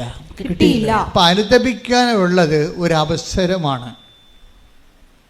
നിങ്ങൾക്ക് ദൈവം ഓരോ അവസരങ്ങൾ തരും. എന്നിട്ട് ആൾക്കാരെന്ത് ചെയ്യും? നാളെ എന്ന് പറഞ്ഞ് മാറ്റിവെക്കും. നാളെ ശരിയാക്കാം. ഞാനിപ്പോൾ തിന്മയിൽ ജീവിക്കുകയാണ്, നാളെ ശരിയാക്കാമെന്ന് പറയും. അത് പ്രഭാഷകൻ എന്താ പറയുന്നത്? 7 നാളെ എന്ന് മാറ്റിവെക്കരുത്. Take the word of God. ശ്രദ്ധിക്കട്ടെ. ഹല്ലേലൂയ, ഹല്ലേലൂയ, ഹല്ലേലൂയ, ഹല്ലേലൂയ, ഹല്ലേലൂയ. യേശുവേ നന്ദി, ഹല്ലേലൂയ, സ്തോത്രം, ഹല്ലേലൂയ. യേശുവേ നന്ദി, ഹല്ലേലൂയ. പ്രഭാഷകൻ 5:7. 5:7. കർത്താവിലേക്ക് തിരിയാൻ വൈകരുത്. നാളെ എന്ന് നീട്ടിവയ്ക്കുകയുമരുത്. അവിടുത്തെ ക്രോധം അവിചാരിതമായി ഉണരുകയും ആ ശിക്ഷയിൽ നീ നശിക്കുകയും ചെയ്യും. ഇപ്പം കർത്താവിൻ്റെ തിരിയാൻ, ദൈവത്തിലേക്ക് തിരിയാൻ ചില ആൾക്കാരില്ലേ, പത്രം കൊണ്ടുപോയി അലമാരിയുടെ മോളിൽ വെച്ചിട്ട് കറങ്ങി നടക്കും. അവിടെ ചെന്നപ്പോൾ അച്ഛനെ കണ്ടില്ല. കുമ്പസാരം ഞങ്ങളുടെ നാട്ടിൽ കുമ്പസാരം, ഞങ്ങളുടെ ഇടവക കുമ്പസാരം 1-ാം ഞായറാഴ്ചയും ശനിയാഴ്ചയും 3-ാം ശനിയാഴ്ചയുമാണ്. ഇങ്ങനെയൊക്കെ ഉടായ്പ പറഞ്ഞു നടക്കും.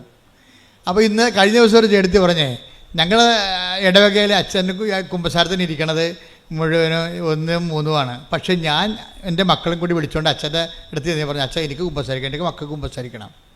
അപ്പം പിന്നെ ഇപ്പം ഞങ്ങൾ ആഴ്ച കുമ്പസാരിക്കും. കണ്ട, അത് എന്ത് തീഷ്ണതയാണ്. അത് വരുമ്പോൾ കത്തോലിക്കൽ ശ്രദ്ധിക്കുക, മറ്റു സഭക്കാർ അവരുടെ സഭയിലുള്ള വിശുദ്ധീകരണ നടപടികൾ സ്വീകരിക്കുക. പക്ഷേ ഒന്നും മാറ്റി വെക്കരുത്. നിങ്ങളുടെ അലംഭാവം കൊണ്ട്, നിങ്ങളെ പള്ളിയുടെ മുതുകത്ത് പഴിചാരിക്കൊണ്ട് നിങ്ങളുടെ സ്കൂട്ടാകണതാണ്. ദൈവത്തിനറിയാമത് ഉടായിപ്പാണെന്ന്.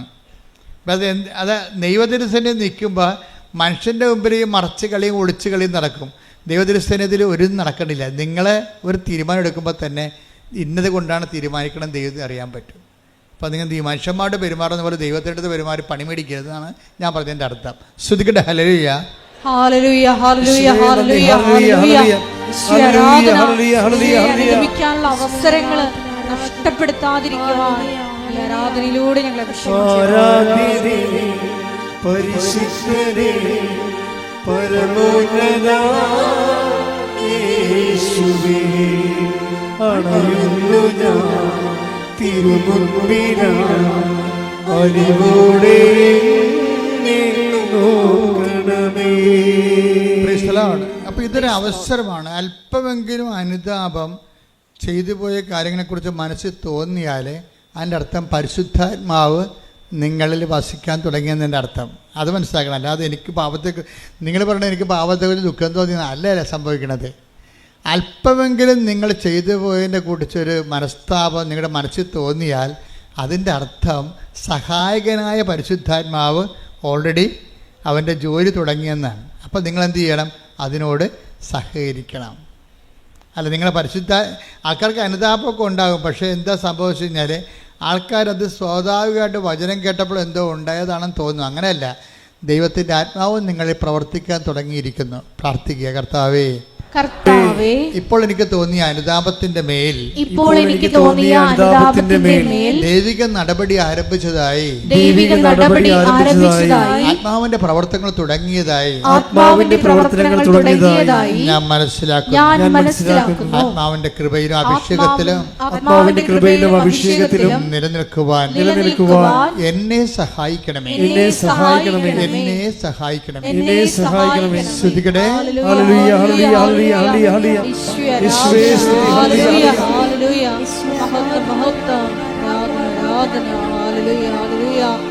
പരിശുദ്ധ പരമദിവ്യകാരുണ്യത്തിന് എന്താ വിഷയം എന്ന് പറയണത്? അവൻ നമ്മൾ ആരിൽ നിന്നും അകലെയല്ല. അല്ലാതെ ക്രിസ്ത്യാനികളിൽ നിന്നും അല്ലെങ്കിൽ നോൺ ക്രിസ്ത്യൻസിൽ നിന്നും അകലെയല്ല എന്നല്ല പറഞ്ഞിരിക്കുന്നത്. അവൻ നമ്മളിൽ നിന്ന് ആരിൽ നിന്നും അകലെയല്ല. ഈ അനുതാപം ആർക്കെല്ലാം തോന്നിയിട്ടുണ്ടോ ഓർക്കണേ എന്താണ്? നിങ്ങൾ ഏത് മതത്തിൽപ്പെട്ടായാലും ദൈവം നിങ്ങളുടെ അടുത്തുണ്ട്. കൈയടിച്ച് ശ്രദ്ധിക്കട്ടെ. ഹല്ലേലൂയ. ആരാധ്യനെ ശ്രദ്ധിക്കട്ടെ. ഹല്ലേലൂയ.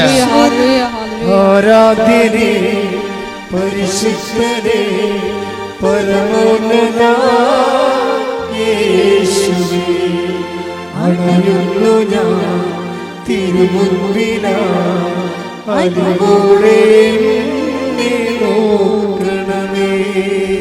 ആരാധ്യനേ പരിശുദ്ധനേ പരമോന്നത യേശുവേ, അണയുന്നു ഞാൻ തിരുമുൻപിലായി, അതിലൂടെ എന്നെ നോക്കണമേ. നടപടി പുസ്തകം 17:27. അവർ ദൈവത്തെ അന്വേഷിക്കുന്നതിനും അവർ ദൈവത്തെ അന്വേഷിക്കുന്നതിനും ഒരുപക്ഷേ അനുഭവത്തിലൂടെ അവിടുത്തെ കണ്ടെത്തുന്നതിനും വേണ്ടിയാണ്. ദൈവത്തെ കണ്ടെത്തുന്ന ഒരു വഴി എന്താണ്? അനുഭവമാണ്. മനസ്സിലായില്ലേ? നടപടി 17 എന്താ പറഞ്ഞത്? 17:27 എന്താ പറയണത്? ദൈവത്തെ കണ്ടെത്തുന്ന ഒരു വഴി എന്താണ്? അനുഭവമാണ്. അതുകൊണ്ടാണ് ഈ അനുഭവ സാക്ഷ്യമൊന്നും പറഞ്ഞ് നമ്മൾ കെട്ടിച്ചാടി നടക്കേണ്ട കാര്യം ഇതാണ്. ദൈവത്തെ മനുഷ്യൻ കണ്ടെത്തണത് ബുദ്ധിപരമായിട്ടുള്ള വ്യായാമത്തിലൂടെയല്ല, ഒരു ടാഞ്ചിബിളായിട്ടുള്ള സ്പർശ്യമായിട്ടുള്ള അനുഭവത്തിലൂടെയാണ്. ബുദ്ധിപരമായ വ്യായാമത്തിലൂടെ കണ്ടെത്തുന്നവർ ചിലപ്പോൾ 0% ആയിരിക്കും, 0.1 ആയിരിക്കും. പക്ഷേ ബാക്കി 99% ആൾക്കാരും ദൈവത്തെ കണ്ടെത്തുന്നത് സ്വന്തം അനുഭവത്തിലൂടെയാണ്. ഈ അനുഭവത്തിലൂടെ എന്താണ് അനുഭവം എന്ന് പറയണത്? ബേസിക്കായിട്ടുള്ള അനുഭവം എന്ന് പറയണത് വായിച്ചോളൂ, താഴേക്ക് വായിച്ചോളൂ. എങ്കിലും അവിടുന്ന് നമ്മിൽ ആരിൽ നിന്ന് അകലെയല്ല. അതാ സംഭവം. എങ്കിലും അവിടുന്ന് പറഞ്ഞേ, എങ്കിലും അവിടുന്ന് നമ്മൾ ആരിൽ നിന്നും അകലെയല്ല. അപ്പൊ ഇതാണ് ബേസിക് ഗോഡ് എക്സ്പീരിയൻസ് എന്ന് പറയണത്. നിങ്ങൾ ഏത് മതത്തിൽപ്പെട്ട ആൾക്കാരായാലും ദൈവം നിങ്ങൾ നിന്ന് അകലെയല്ല എന്ന് ആരിൽ നിന്നും എന്നാണ് പറയണത്. അല്ലാതെ മറ്റ് ഓരോ വിഭാഗമല്ല പറയണത്. നമ്മൾ അത് ഏതൻസിലെ പ്രസംഗമാണ്. ഏതൻസിൽ ചുരുക്കം ചില യഹൂദന്മാരേ ഉള്ളൂ. പൗലോസിൻ്റെ പ്രസംഗമാണിത്. അവിടെയുള്ളതെല്ലാം ഗ്രീക്ക് വിജാതിയരാണ് ഉള്ളത്, യഹൂദന്മാരുടെ ജാതിയിൽപ്പെടാത്തവരാണ്. അപ്പോൾ കോമൺ പബ്ലിക്കിനോടാണ് പറയണത്, നമ്മൾ ആരിൽ നിന്നും ദൈവം അകലെയല്ല. ഇതെല്ലാവരും മനസ്സിലാക്കണം. നിങ്ങൾ എന്ത് വിശ്വസിച്ചാലും യഥാർത്ഥ ദൈവം നിങ്ങൾ ആരിൽ നിന്നും അകലെയല്ല. അതുകൊണ്ട് ഇപ്പോഴെന്താ സംഭവം? അകലെ അല്ല എന്ന് വെച്ചാൽ അർത്ഥം എന്താണ്? അടുത്താണെന്നതിന് അർത്ഥം. മനസ്സിലായി? അകലെയല്ലെന്ന് പറഞ്ഞതിൻ്റെ അർത്ഥം എന്താണ്?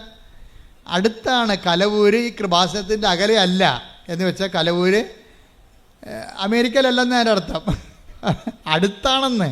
എന്ന് വെച്ചാൽ നമ്മളൊരു ചെറിയൊരു പരിശ്രമം നടത്തിയാൽ പെട്ടെന്ന് അവിടെ എത്താൻ കഴിയും. അപ്പം ദൈവത്തിൻ്റെ അനുഭവങ്ങളെന്ന് പറയണത് യമ, നിയമ, ആസന, പ്രാണായാമ, പ്രത്യാസന, നിധിധ്യാസന, സമാധിയിലൂടെ 9 കൊല്ലം കാത്തിരിക്കേണ്ട കാര്യങ്ങളില്ലെന്നാണ് പറയണത്. വളരെ ദൈവത്തിന് വളരെ സിമ്പിളായിട്ടാണ് കൊടുക്കണത്. എന്താ കാര്യം? നമ്മൾ ആരിൽ നിന്നും അകലെയല്ല. നമ്മൾ ചെറിയൊരു പരിശ്രമം നമ്മുടെ ഭാഗത്തു നിന്നുണ്ടെങ്കിൽ ദൈവം നമ്മുടെ അടുത്തുണ്ട്, തൊടാൻ നമുക്ക് പറ്റും. ഈ പരിശ്രമമായി ചെറിയൊരു പരിശ്രമമാണ് ഉടമ്പടി ചെയ്യണത്. മനസ്സിലായോ? ഇപ്പോൾ ഉടമ്പടി ചെയ്യണത് എന്താണ്? ബേസിക്കായിട്ട് നമ്മൾ ആരിൽ നിന്നും അകലെയല്ലാത്ത ദൈവത്തിനെ, എന്ന് വെച്ചാൽ നമ്മുടെ അടുത്ത് തന്നെയുള്ള ദൈവത്തിനെ പെട്ടെന്ന് അനുഭവിക്കാനുള്ള ഒരു ചെറിയ സ്റ്റെപ്പാണ് നമ്മൾ ഉടമ്പടി ചെയ്യണത്. എന്താണ്? അവൻ പറയണത് പോലെ ചെയ്യുക, പ്രാർത്ഥിക്കുക. കർത്താവായ ദൈവമേ, അവൻ പറയണ പോലെ ചെയ്തുകൊണ്ട് ഞങ്ങളിൽ ആരിൽ നിന്നും അകലെയല്ലാത്ത ദൈവത്തെ, അടുത്തുള്ള ദൈവത്തെ അനുഭവിക്കുവാൻ നല്ല ഉടമ്പടി സാക്ഷികളായി മാറാൻ ഞങ്ങളെ അഭിഷേകം ചെയ്യണമേ. ശ്രുതികടേ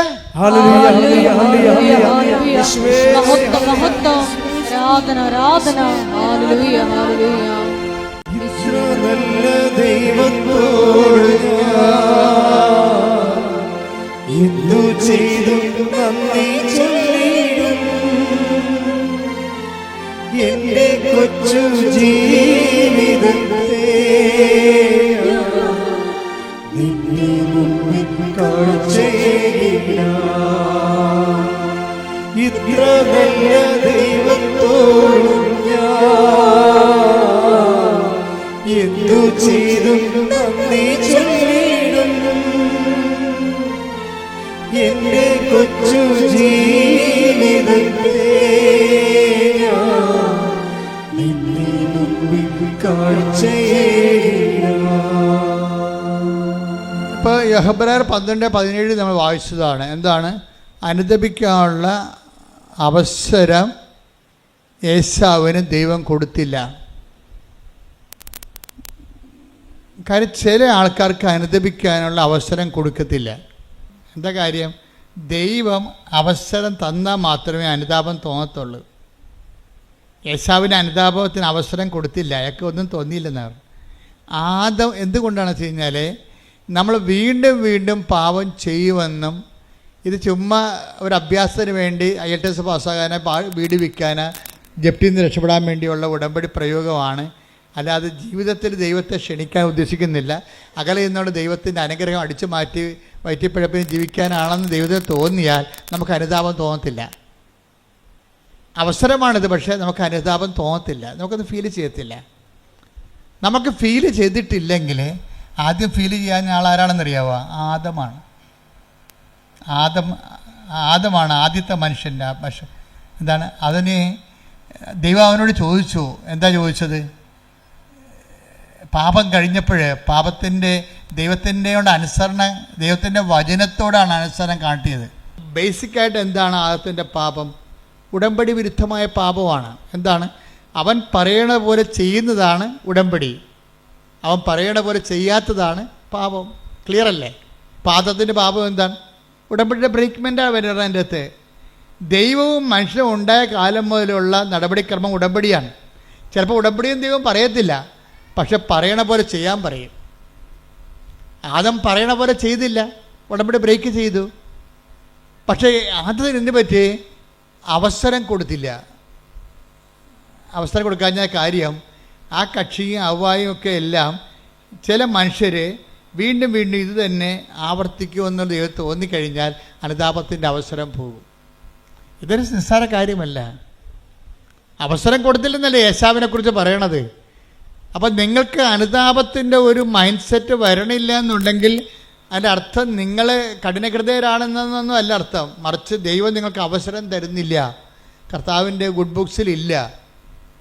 ഇത് കയറിപ്പറ്റണമെങ്കിൽ കുറച്ച് പണിയാണ്. പക്ഷേ ഉടമ്പടി വൃത്തിമേനമായിട്ട് ദൈവസ്നേഹത്തോടെ ചെയ്യണമെങ്കിൽ തിരിച്ചു വരാൻ പറ്റും. ഇപ്പം നമ്മൾ പേപ്പട്ടി കടിച്ചു കഴിഞ്ഞാലുള്ള മരുന്ന് എന്താ? പേപ്പട്ടിയുടെ റാബിസിനെ തന്നെയാണ് കുത്തിവെക്കണത്. ഇല്ലേ? എപ്പോഴും കറണ്ടല്ലോ. പേപ്പട്ടി കടിച്ച ആൾക്കാർക്ക് അതിനുള്ള, അല്ലെങ്കിൽ അതിൻ്റെ ഗോവസൂരി പ്രയോഗം എന്നൊക്കെ പറഞ്ഞുകൊണ്ട് വസൂരിക്ക് മരുന്ന് കണ്ടുപിടിച്ചില്ലേ? എന്താ കണ്ടുപിടിക്കണത്? വസൂരിയുടെ അണുക്കളെ തന്നെയാണ് കുത്തിവെക്കണത്. അപ്പോൾ അത് ബോഡി പാർട്ടാക്കി മാറ്റിയിട്ട് ബോഡി പാർട്ടിൽ കൊണ്ട് കയറി വന്നിരിക്കുന്ന ഫോറിൻ മാറ്ററിനെ നശിപ്പിച്ച് കളയുന്ന പരിപാടിയാണ്. അതുപോലെ തന്നെയാണ് ഉടമ്പടി ബ്രേക്ക് ചെയ്ത് ദൈവത്തിൻ്റെ വചനം ബ്രേക്ക് ചെയ്ത് കഴിഞ്ഞാൽ പിന്നെ അതിൻ്റെ ഒരു റെക്ടിഫിക്കേഷൻ എന്താണ്? ദൈവത്തിൻ്റെ വചനം തന്നെ പാലിച്ചാണ് നമ്മൾ തിരിച്ചു വരുന്നത്. കൈയടിക്കട്ടെ, ശ്രുതിക്കട്ടെ. ഹല്ലേലൂയ, ഹല്ലേലൂയ, ഹല്ലേലൂയ, ഹല്ലേലൂയ. വലിയ വചന വെളിപാടിന് നന്ദി പറയുന്നു. ഹല്ലേലൂയ, ഹല്ലേലൂയ. ഇന്നു ചെയ്തും നന്ദി ചൊല്ലിടും എന്റെ കൊച്ചു ജീവിതത്തെ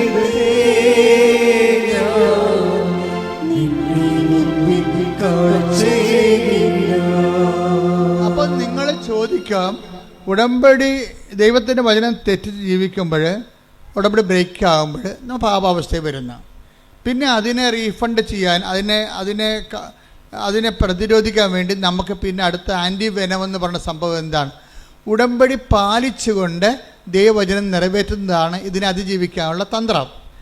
അതാണ് എപ്പോഴും ഉടമ്പടിയിൽ നിന്ന് ദൈവം മാറാത്തതിൻ്റെ കാരണം അതാണ്. ഉടമ്പടി ഒരേ സമയം തന്നെ ആഹാരവുമാണ്, മരുന്നുമാണ്. ശ്രുതിക്കട്ടെ. ഹല്ലേലൂയ, ഹല്ലേലൂയ, ഹല്ലേലൂയ, ഹല്ലേലൂയ, ഹല്ലേലൂയ. നന്ദി യേശുവേ, ആരാധന, മഹത്വം, ആരാധന, ആരാധന. ഹല്ലേലൂയ. പരിശുദ്ധ പരമ ദിവ്യകാരുണ്യത്തിന് നേരവും ആരാധനയും സ്തുതിയും പുകഴ്ചയും ഉണ്ടായിരിക്കട്ടെ. പക്ഷെ ഒരു പ്രശ്നം എന്ന് പറഞ്ഞാൽ ചില ആൾക്കാരോട് ഉടമ്പടി എടുത്താൽ തന്നെയും ദൈവം അത് അക്സെപ്റ്റ് ചെയ്യത്തില്ല, ആക്ടിവേറ്റ് ആക്കത്തില്ല. ഇല്ലേ? ആക്ടിവേറ്റ് ആക്കത്തില്ല. അത് നമ്മൾ ശ്രദ്ധിക്കണം. ഉടമ്പടി ആർക്ക് വേണമെങ്കിലും എടുക്കാൻ വന്നു ഇടിച്ചു തല്ലി എടുക്കുകയോ നേരത്തെ പോകാൻ വേണ്ടി ബഹളം ഉണ്ടാക്കുകയോ വണ്ടിക്കാരെ വിളിക്കുമെന്ന് പറഞ്ഞുകൊണ്ട് ഇവിടുത്തെ കൗണ്ടറിനെ ഭീഷണിപ്പെടുത്തുകയോ എന്ത് വേണമെങ്കിലും ചെയ്യാം. പക്ഷേ ഉടമ്പടി നിങ്ങൾക്ക് എടുക്കാം, പക്ഷേ ആക്ടിവേഷൻ ആക്കുന്നത് വേറെ പ്രിൻസിപ്പിളാണ്. അതെപ്പോഴും നമ്മൾ ശ്രദ്ധിക്കണം. നിങ്ങൾ ഉടമ്പടിയിൽ ആദ്യമേ തന്നെ കയറി ഞാനങ്ങ് സാക്ഷ്യം പറയത്തില്ല, പിന്നെ അവിടെയൊക്കെ ഒന്ന് ആൾക്കാരെ വിളിച്ചു പോകാനാ, വല്ല പണിയൊന്നുമില്ലേ എന്ന് പറഞ്ഞുകൊണ്ടാണ് നിങ്ങൾ ഉടമ്പടി എടുക്കണമെങ്കിൽ ദൈവം അത് ആക്ടിവേറ്റ് ആക്കത്തില്ല. കാര്യം ഈ പന്നി വയറ്റിപ്പഴപ്പിന് വേണ്ടി മാത്രം കയറി വന്നിരിക്കുന്നതാണ്. ദൈവത്തിന് പണി കൊടുക്കാൻ വേണ്ടി വന്നിരിക്കുകയാണ്. ദൈവത്തിനെ മഹത്വപ്പെടുത്തുക, മറ്റുള്ളവരെ വിശ്വാസത്തിലേക്ക് വളർത്തുക, അതൊന്നും ഇവരുടെ പരിപാടിയല്ല. ഇവരുടെ പരിപാടി സ്വന്തം വയറ്റിപ്പഴപ്പ് മാത്രമേ ഉള്ളെന്ന് പറഞ്ഞാൽ ഈ സാധനം ആക്ടിവേറ്റ് ആക്കത്തില്ല. കാര്യം എന്താണ്? ഉടമ്പടി എടുക്കാത്തത് ഇതിന് തുല്യമായിട്ട് നിൽക്കും സാധനം. കാര്യം അവസരം എന്നാണ്. അതാണ് അവസരം. 12:17 എന്താ പറയണത്? അനുദപിക്കാൻ അവസരം നൽകിയില്ല. എന്നിട്ട് അവസരം നൽകേണ്ടത് ആരാണ്? അവസരം നമുക്ക് നൽകേണ്ടത് ആരാണ്? ദൈവമാണ്. അതാണ് പ്രശ്നം. ഈ അവസരത്തിനൊത്ത് വളർന്നില്ലെങ്കിൽ ആ ദൈവം അത് ആക്ടിവേറ്റ് ആക്കത്തില്ല. ആദത്തിൻ്റെ പരിപാടി എന്താ? ആദത്തിനോട് ചോദിച്ചു, ഈ കക്ഷി ഉടമ്പടി ബ്രേക്ക് ചെയ്തല്ല. അപ്പോൾ ദൈവം ചോദിച്ചത് എന്താണ്? നീ എവിടെയാണെന്ന് ചോദിച്ചു. അത്രയേ ഉള്ളൂ, വേറെ ഒന്നും ചോദിച്ചില്ല.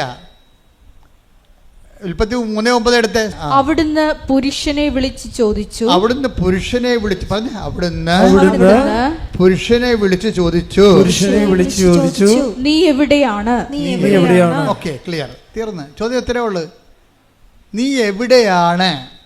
പക്ഷേ ഈ ദൈവത്തിന് അറിയാം നീ എവിടെ ആയിരിക്കേണ്ടവനാണെന്ന് പറഞ്ഞുകൊണ്ട് അത് പറഞ്ഞു കൊടുക്കേണ്ടതാണ്. പറഞ്ഞു കൊടുക്കത്തില്ല.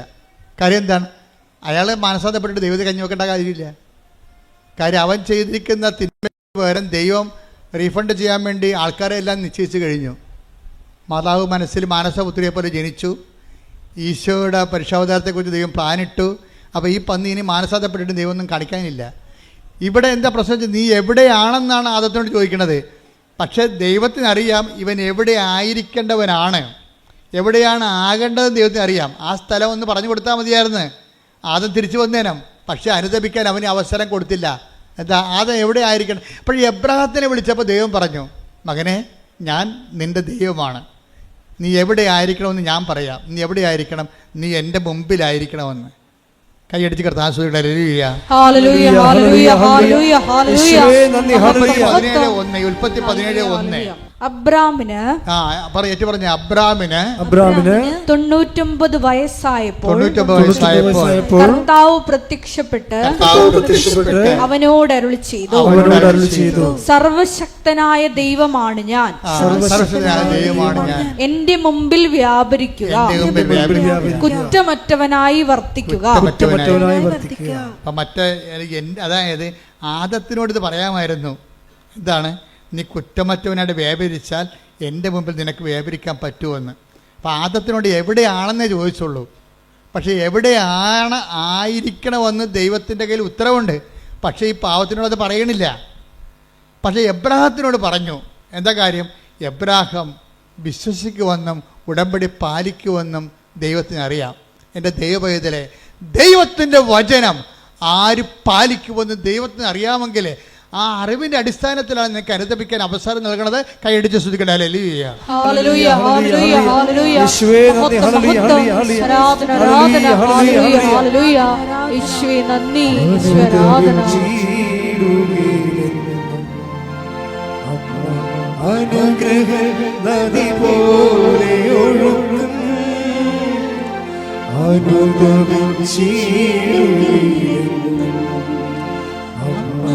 അനുഗ്രഹ നദി പോലെ ഒഴുകും കൃപയുടെ വഴികളിൽ സഞ്ചരിച്ചിട പ്രാർത്ഥന വരവേകും സ്നേഹനാഥേ.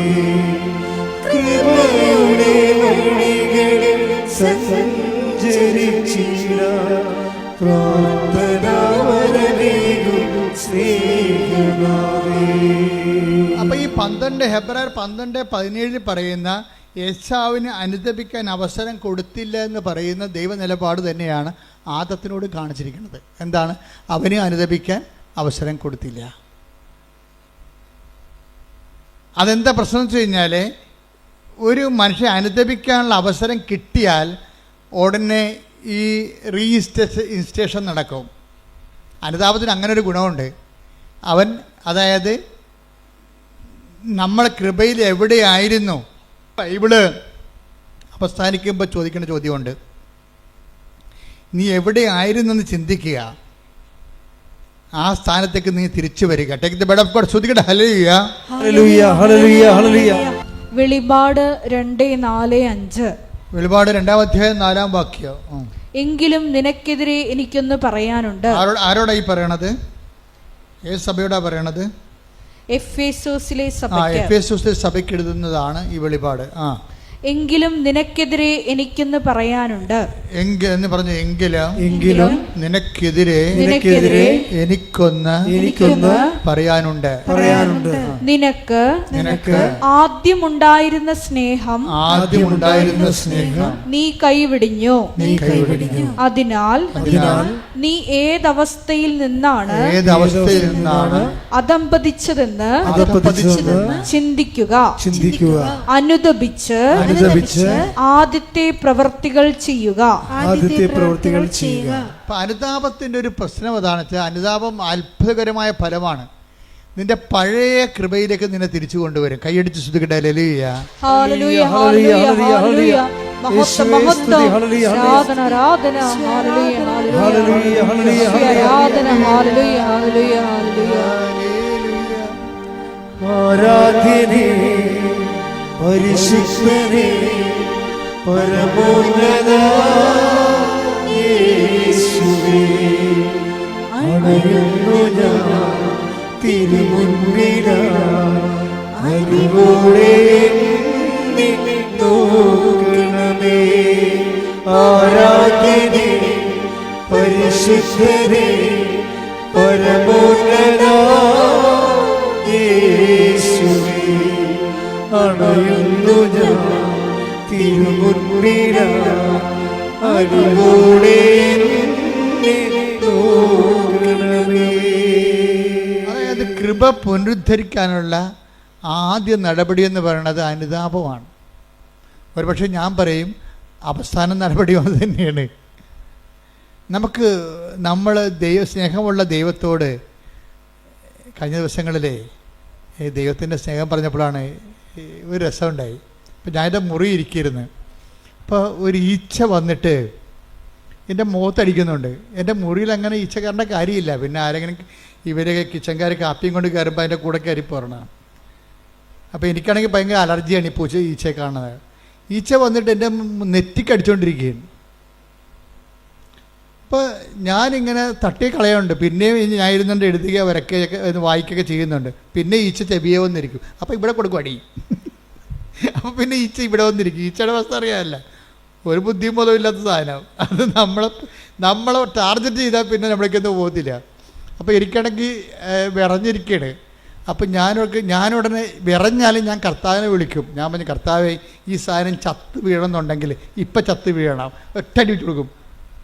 എൻ്റെ നെറ്റിക്ക് വന്നിരിക്കുമ്പോൾ ഞാൻ കർത്താവിനോട് പറയണതാണ്. ഇപ്പം കർത്താവിടെ ഇരിപ്പുണ്ടല്ല, ഇപ്പോൾ മേമ്പൊടി ഈ ആൾക്കാരിങ്ങനെ കൊച്ചു കഥ പറഞ്ഞവർ പറയുകയില്ല, ഉള്ള സത്യമേ പറയത്തുള്ളൂ. അതായത് ഞാൻ എൻ്റെ നെറ്റിക്ക് വന്നിരുന്നപ്പോൾ ഞാൻ പറഞ്ഞു, കർത്താവേ ഞാൻ എന്നെ അടിക്കാൻ പോവുകയാണ്, ഇത് ചത്ത് വീഴണത് ആണ് നിൻ്റെ തിരുമനസ്സെങ്കിൽ ഇപ്പം ചത്ത് വീഴണമെന്ന് പറയും. ഞാൻ ഒറ്റ അടി വെച്ച് കൊടുത്ത് എൻ്റെ കണ്ണട 2 കഷ്ണമായിപ്പോയി. എന്തിപ്പോൾ അറിയാനാണ്. ഞാനും മനോജും ഡ്രൈവറും കൂടി ഉടനെ കണ്ണടയും പിടിച്ച് അത് ഉണ്ടാക്കിയ സ്ഥലത്തേക്ക് പോയി, ചേർത്തല വാങ്ങിച്ച സ്ഥലത്തേക്ക്. ഞാൻ 2 കഷ്ണമായി പോയി നിങ്ങൾ തന്ന കണ്ണട. ഞാൻ അടിച്ചതാണെന്നുള്ളതാണ് സത്യമാണ്. ഞാൻ അവരോട് അത് മറച്ചൊന്നും വെച്ചില്ല. പക്ഷേ ഈ കണ്ണട ഇനി എന്തെങ്കിലും ചെയ്യാൻ പറ്റുമോ, അതോ വേറെ കണ്ണട വാങ്ങിക്കണമെന്ന് ചോദിച്ചപ്പോൾ അവർ പറയണത് ഇത് ഞങ്ങളുടെ കണ്ണട അല്ലെന്ന്. അപ്പോൾ എനിക്ക് ഭയങ്കര ഡൗട്ടാണ്, ഇതെന്ത് പരിപാടി. എനിക്കാണെങ്കിൽ കുറേ ദിവസമായിട്ട് കണ്ണ് കഴക്കുകയൊക്കെ ചെയ്യുന്നുണ്ട്. ഇത് ഈ കണ്ണട വെച്ചിട്ടും എനിക്ക് കണ്ണ് കാണാനൊന്നും പറ്റണില്ല. ഞാൻ അലസത്തെ എന്നോട് ചോദിക്കുകയായിരുന്നു ഒരു ദിവസം, അച്ഛൻ എന്താ 2 കണ്ണടയും വെച്ചുകൊണ്ടിരിക്കണമെന്ന്. അതാണ് അലസത്തിന് അതിലേ പോകുമ്പോൾ ഞാൻ 2 കണ്ണടയും വെച്ചുകൊണ്ടിരിക്കുകയാണ്. എന്താ കാര്യം, ഒരു കണ്ണട ഓൺലൈനിൽ വരുത്തിച്ച് ഒരു ഈ റീഡിങ് ക്ലാസ്, ഈ ക്ലാസ്സിൻ്റെ കൂടെ വേറൊരു റീഡിങ് ക്ലാസ് കൂടി വെച്ചിട്ട് പോലും അക്ഷരങ്ങൾ ഡബിളായിട്ട് കാണുന്നു. എന്നാലും വേറെ മാർഗ്ഗമൊന്നുമില്ല, കാശ് കൊടുത്ത് മേടിച്ചതല്ലേ, ഇത്രയും നാളല്ലേ അയാൾ മേടിച്ചിട്ട്. ഇനി ഇത് നമ്മൾ പെട്ടെന്ന് വേറെ മേടിക്കുമ്പോൾ ധാരാളിത്തമായി പോകത്തില്ലേ. അതുകൊണ്ട് കണ്ണ് കഴിച്ചെങ്കിലും ഞാൻ കരു അടിച്ചെങ്കിലും ഇങ്ങനെ സഹിച്ചിരിക്കുമ്പോഴാണ് ഈച്ച വരുന്നത്. കൊടുത്തനടി 2 കഷ്ണം. അപ്പോൾ അവർ പറഞ്ഞു, അച്ഛ ഇത് ഞങ്ങൾ തന്ന കണ്ണടയാണിത്, പക്ഷേ 6 കൊല്ലം മുമ്പ് തന്നതാണ്. അച്ഛൻ 4 മാസം മുമ്പ് ഒരു കണ്ണട ഇവിടുന്ന് വാങ്ങിച്ചിട്ടുണ്ട്. അത് ശരിയാ, അതാണ് ഇതെന്ന് പറഞ്ഞ് ഞാൻ വെച്ചോണ്ട് നടക്കണത്. രതീഷ് പറ്റിച്ച പണിയാണ്. ഞാൻ അമേരിക്കയെ ധ്യാനിപ്പിക്കാൻ പോയപ്പോൾ രതീഷ് ഒരു കണ്ണട എടുത്ത് എൻ്റെ ബാഗിൽ വെച്ച് തന്ന്. അതുകൊണ്ട് ഞാൻ അവിടെ കൊണ്ടുപോയി അവിടെ കൊണ്ട് നിർത്തിയപ്പോൾ എൻ്റെ കണ്ണൊക്കെ കഴക്കുന്നുണ്ട്. തിരിച്ചത് തന്നെ കൊണ്ടുപോയി. എനിക്കറിയാൻ പാടില്ല, ഞാനോടത്ത് ഇത് തന്നെ എനിക്ക് നമ്മൾ വാങ്ങിച്ച കണ്ണടയെന്ന് പറഞ്ഞ് നടക്കുകയാണ്. അപ്പോൾ അതുകൊണ്ട് തിരിച്ചു വന്നപ്പോൾ അത് വെച്ചിട്ട് നടക്കുകയാണ്. കണ്ണാണെങ്കിൽ കണ്ണ് കാഴ്ച പോവുകയും ചെയ്തുകൊണ്ടിരിക്കുകയാണ്. പക്ഷേ ഇത് ഇനി മുന്നോട്ട് പോകുന്നത് ശരിയല്ലെന്ന് അമ്മയ്ക്ക് മനസ്സിലായി. അതുകൊണ്ട് ഈ സാധനം അടിച്ച് പൊട്ടിച്ച്. പക്ഷേ കണ്ണട കടയിൽ ചെന്നപ്പോൾ അവർ പറയുകയാണ്, ഇത് ഞങ്ങൾ തന്ന 6 കൊല്ലം മുമ്പ് തന്ന കണ്ണടയാണ്. അച്ഛൻ്റെ കണ്ണൊന്ന് ടെസ്റ്റ് ചെയ്യണമെന്ന് കണ്ണ് ടെസ്റ്റ് ചെയ്തപ്പോൾ പറഞ്ഞ് ഈ ടെസ്റ്റെല്ലാം മാറിയിരിക്കുകയാണ്. അച്ഛൻ്റെത് കണ്ണിൻ്റെ പവർ കൂടിയിട്ടുണ്ട്. ഇത് 6 കൊല്ലം മുമ്പുള്ള പവറാണിത്. അവിടെ ഒരു രജിസ്റ്റർ ഉണ്ട്. ഇപ്പോഴത്തെ വേറെയാണ്. ഇപ്പോഴത്തെ കണ്ണടയ്ക്കുള്ള ടെസ്റ്റ് അച്ഛൻ 4 മാസം മുമ്പ് നടത്തിയതിൻ്റെ കണ്ണട തന്നിട്ടുണ്ട്. അതിവിടെ ഉണ്ട് നോക്കാൻ പറഞ്ഞ്. ഇവിടെ ഒന്ന് നോക്കിയപ്പോൾ ഉണ്ട് സ്റ്റോറിൽ അത് ഇരിപ്പുണ്ട്. ആ പുതിയ കണ്ണട മേടിച്ചിട്ട് സ്റ്റോറിൽ ഇരിപ്പുണ്ട്. പഴയ കണ്ണടയെ വെച്ച് കണ്ണും കഴിച്ച് നടക്കുകയാണ് ഞാൻ. അതുകൊണ്ട് തന്നെ ഈച്ച അല്ലാതെ മാതാവ് ഒരു പണി ചെയ്യിക്കണത് എന്താണ്, ഞാൻ കണ്ണട മാറ്റുകയെന്ന് അമ്മയ്ക്കറിയാം. കാരണം കാശ് കൊടുത്ത് മേടിച്ച സാധനം മാറ്റുകയില്ല. അത് കണ്ട് ഈ സാധനം തല്ലിപ്പൊട്ടിച്ചാൽ മാത്രമേ ആ പഴയ കണ്ണടത്ത് വെക്കത്തുള്ളൂ, കണ്ണട അന്വേഷിക്കത്തുള്ളൂ. നോക്കിയേ, ദൈവം എന്തുമാത്രമാണ് മനുഷ്യനെ സ്നേഹിക്കണത്. ഇത് നിങ്ങളുടെ എല്ലാ ജീവിതത്തിലുണ്ട്. ഒരു കാര്യം പോലും, നിങ്ങളുടെ നിസ്സാര കാര്യം പോലും നമുക്ക് ഈ അനുതാപം ഉണ്ടാകുന്നത് എങ്ങനെയാണ്? ദൈവസ്നേഹത്തെക്കുറിച്ച് അനുഭവിച്ച് കഴിയുമ്പോഴാണ് ഇത്ര നല്ല ദൈവത്തോട് ഞാൻ അപരാധം ആ വാക്ക് കേട്ടില്ല എന്ന് നോക്കണം. അവിടെ ഒരു അനുതാപം. അപ്പം അനുതാപം ഓട്ടോമാറ്റിക്കായിട്ട് ഉണ്ടാകത്തില്ല. എങ്ങനെ ഉണ്ടാകും? ദൈവസ്നേഹം കൂടണം. ഒന്ന് പ്രാർത്ഥിച്ചേ, കർത്താവായ ദൈവമേ, എനിക്ക് അനുതാപം ഉണ്ടാകാൻ ആവശ്യമായ ദൈവസ്നേഹത്താൽ എന്നെ അഭിഷേകം ചെയ്യണമേ. ദൈവസ്നേഹത്താൽ എന്നെ അഭിഷേകം ചെയ്യണമേ. ശ്രുതികട ഹല്ലേലൂയ, മഹത്വം മഹത്വം, ആരാധന ആരാധന, ഹല്ലേലൂയ ഹല്ലേലൂയ. ഇത്ര നല്ല ദൈവത്തോടും എന്തു ചെയ്തും നന്ദി ചൊല്ലേണം. എന്റെ കൊച്ചു ജീവിതത്തെ നിന്റെ മുൻപിൽ കാഴ്ചയേകിയ ഇത്ര നല്ല ദൈവത്തോടും ഞാൻ ഇന്നു ചെയ്തും നന്ദി ചൊല്ലിടും. എന്റെ കൊച്ചു ജീവിതത്തെ ഞാൻ നിന്നെ മുൻപിൽ കാഴ്ചയേകിയ പരിശുദ്ധ പരമദിവ്യകാരുണ്യത്തിന് നേരവും ആരാധനയും സ്തുതിയും പുകഴ്ചയും ഉണ്ടായിരിക്കട്ടെ. നമ്മൾ ആദ്യം പറഞ്ഞ ഒരു സഹായം ഇപ്പൊ വേണം. എന്ന് വെച്ച് കഴിഞ്ഞാൽ നിങ്ങൾ പരിശുദ്ധാത്മാവിനോട് പറയണം, സഹായകനായ പരിശുദ്ധാത്മാവേ എന്നെ സഹായിക്കണമേ, എന്നെ കർത്താവ് സ്നേഹിച്ച അതെല്ലാം എന്നെ അനുസ്മരിപ്പിച്ച് തരണമെന്ന് പ്രാർത്ഥിക്കണം. ഒന്ന് പറഞ്ഞ സഹായകനായ പരിശുദ്ധാത്മാവേ എന്നെ സഹായിക്കണമേ, എന്നെ കർത്താവ് സ്നേഹിച്ച സാഹചര്യങ്ങളെയും സമയങ്ങളെയും എന്നെ അനുസ്മരിപ്പിച്ച് തരണമേ. അപ്പൊ അത് ഇന്ന ജാതി എന്നൊന്നുമില്ല, ആരെ വേണമെങ്കിലും ദൈവം സഹായിക്കും. നമുക്കൊരു അനുതാപം ഉണ്ടായാൽ മതി. കഴിഞ്ഞ ദിവസങ്ങളിൽ ഇന്നലെ ഒരു സാക്ഷ്യം ഉണ്ടായി. സാക്ഷ്യം പറഞ്ഞ കക്ഷിയുടെ പേര് അതായത് സ്മിത മാർട്ടിൻ. സ്മിത മാർട്ടിൻ്റെ പ്രശ്നം, അവൾക്ക് അധികം പൈസയൊന്നും ഇല്ല. IELTS എഴുതി കുറച്ച് കാശ് പോയിട്ടുണ്ട്. അപ്പോൾ ഇനി IELTS എഴുതണോ അതോ വേറെ എന്തെങ്കിലും കോഴ്സ് ചെയ്യണമെന്നാണ് സ്മിത ചോദിക്കണത്. അപ്പോൾ അത് ഓഫീസിൽ നിന്നും പറഞ്ഞ് ഞങ്ങൾക്കൊരു ചീട്ട് വേണം, അച്ഛനെ കാണണം, അച്ഛനോട് ചോദിക്കണം IELTS എഴുതണോ അതോ ഞങ്ങൾ വേറെ വല്ല കോഴ്സും ചെയ്യണം, മെസ്സേജ് എടുക്കണമെന്ന് പറഞ്ഞു. അപ്പോൾ സ്മിതയ്ക്ക് ഉടമ്പടി ഇല്ലാത്ത കൊണ്ട് ഓഫീസിൽ നിന്ന് പറഞ്ഞ് നീ ഉടമ്പടി എടുത്തിട്ടില്ലല്ലോ, നീ 18 വയസ്സ് കഴിഞ്ഞതല്ലേ, നീ ആദ്യം ഉടമ്പടി എടുത്ത് കഴിഞ്ഞതിന് ശേഷം നമുക്ക് ഈ വിഷയം സംസാരിക്കാമെന്ന് പറഞ്ഞു. അവൾ ഉടമ്പടി എടുത്ത് കഴിഞ്ഞപ്പോൾ അവളുടെ അമ്മയ്ക്ക് ഉടമ്പടി ഉണ്ട്. പക്ഷേ ഇത് ഇവളുടെ പ്രൈവറ്റ് കേസായത് കാരണം അവൾക്ക് വയസ്സ് 18 കഴിഞ്ഞ കാരണം ഉടമ്പടി എടുക്കാൻ ബാധ്യതയാണ്. അപ്പോൾ അവൾ ഉടമ്പടി എടുത്ത് കഴിഞ്ഞപ്പോൾ ഉടനെ വീണ്ടും പറഞ്ഞു നമുക്കിനി മെസ്സേജ് ചോദിക്കാമല്ലോ എന്ന് പറഞ്ഞ്. അപ്പോൾ അവർ പറഞ്ഞു നിങ്ങളുടെ കയ്യിൽ ഹോൾ ടിക്കറ്റ് ഇല്ലല്ലോ, ഹോൾ ടിക്കറ്റ് ഉണ്ടെങ്കിലല്ലേ അച്ഛൻ്റെ അടുത്ത് വരാൻ പറ്റത്തോ, രേഖ വേണ്ടേ. അപ്പോൾ ഹോൾ ടിക്കറ്റ് വരുമ്പോൾ വരാം. അപ്പോൾ എന്തിൻ്റെ ഹോൾ ടിക്കറ്റാണ് അറിയത്തില്ല, എങ്ങനെ അറിയും. അപ്പോൾ പറഞ്ഞ് അമ്മയും മകളും കൊണ്ട് ഇരുന്നിട്ട് ഡിസ്കസ് ചെയ്യേ. അമ്മയും മകളും കൊണ്ട് ഡിസ്കസ് എങ്ങനെയാണ് നമ്മൾ IELTS എടുക്കണ. അപ്പോൾ അവൾ പറഞ്ഞ് അമ്മ പറയണം ഞാൻ എടുത്തോളാം, കാര്യം കാശ് കുറേ ചിലവാകും, 30-35,000 രൂപ ചിലവാകും. അപ്പോൾ അമ്മ പറയും ഇനിയും കാശ് കളയാൻ ഞാൻ കുടുംബത്തിലുണ്ട്. അപ്പോൾ അമ്മ പറയാതെ ഞാൻ എടുക്കത്തില്ല, അപ്പനോട് ചോദിക്കണ്ടേ. അപ്പോൾ പറഞ്ഞ് നമ്മൾ ജയിക്കുമെങ്കിൽ എടുത്താൽ മതിയല്ല, ഇത് നമ്മൾ ജയിക്കുമെങ്കിൽ IELTS എടുത്താൽ മതിയല്ലേ, വെറുതെ കാശുകളുടെ കാര്യമുണ്ട്. അത് മകൾ ചോദിക്കുകയാണ്. അപ്പോൾ അമ്മ പറയും എടി നമ്മൾക്ക് കുറച്ച് കഴിയുമ്പോൾ അമ്മ നമ്മളോട് പറയും എന്തെടുക്കണമെന്ന്, നീ നോക്കിക്കോ എന്ന് പറയും, നീ നോക്കിക്കോ. അപ്പം അമ്മയ്ക്ക് ദർശനവരം കിട്ടി ഉടനെ. അതാ പറയണത്, ഈ ദർശനവരം എന്നൊക്കെ പറയണത് നിങ്ങൾ ഓർക്കണം, ദൈവത്തെ ആത്മാർത്ഥവും അനുതാപത്തെ അന്വേഷിക്കുന്ന എല്ലാവരെയും ദൈവം സഹായിക്കും. നമ്മുടെ വിഷയം സഹായമല്ലേ. അപ്പം തന്നെ പരിശുദ്ധാത്മാവ് അമ്മയെ സഹായിച്ചു, അമ്മയ്ക്കൊരു ബോധ്യം കിട്ടി. അമ്മ ഉടനെ പറഞ്ഞു നീ നോക്കിക്കോ, കുറച്ച് കഴിയുമ്പോൾ നോക്കിക്കോ, നീ എടുക്കേണ്ട വിഷയം പരിശുദ്ധ അമ്മ കൃപാസൻ മാതാവ് തന്നെ പരിശുദ്ധാത്മാവിന് നമ്മളോട് സംസാരിക്കുമെന്ന് പറഞ്ഞു. അപ്പോൾ ഉടനെ ഇവള് പറഞ്ഞ് എനിക്ക് മനസ്സിലായി, എന്നോടും അമ്മ പറഞ്ഞായിരുന്നെന്ന് പറഞ്ഞു. അപ്പം നീ പറഞ്ഞു നിന്നോട് എന്താ അമ്മ പറഞ്ഞത്? അല്ല അമ്മയോട് എന്താ പറഞ്ഞത്? അപ്പോൾ എന്നോട് പറഞ്ഞത് ഇപ്പം നീ ഉടമ്പടി എടുത്ത് താഴെ വന്നിട്ട് മാതാവിന് അവിടെ പോകുകയല്ലേ, പ്രദക്ഷിണത്തിന് പോകുകയല്ലേ, അപ്പം മാതാവിന് നിൻ്റെ കൈ കിട്ടിയാൽ അതിൻ്റെ അർത്ഥം നീ IELTS എടുക്കണമെന്നാണ്. അതാണ് അമ്മക്ക് കിട്ടിയ വെളിപാട്. ഉടനെ ഇവൾ പറയും എനിക്കും കിട്ടിയത് അതാണ് അമ്മ എന്ന് പറയും മാതാവിന്. പക്ഷെ മാതാവിനെ കിട്ടാൻ പാടാണ്. 25 പേരുണ്ട് ആ ഗ്രൂപ്പിൽ. 25 പേരിൽ ഇവൾക്ക് ഇവളെടുക്കണ ലോട്ടിൻ്റെ അകത്ത് മാതാവ് ഉണ്ടാകണം. ആ ഒരൊറ്റ തെളിവേ ഉള്ളൂ. അപ്പോൾ ഇവർ ചെന്ന് ഇവളുടെ അമ്മ ഇവിടെ ഇരുന്ന് പ്രാർത്ഥിക്കുന്ന അവൾ അവിടെ സ്റ്റേജിൽ പോയി ലോട്ട് കിട്ടിയപ്പോൾ ഇവൾക്ക് മാതാവിനെ കിട്ടി.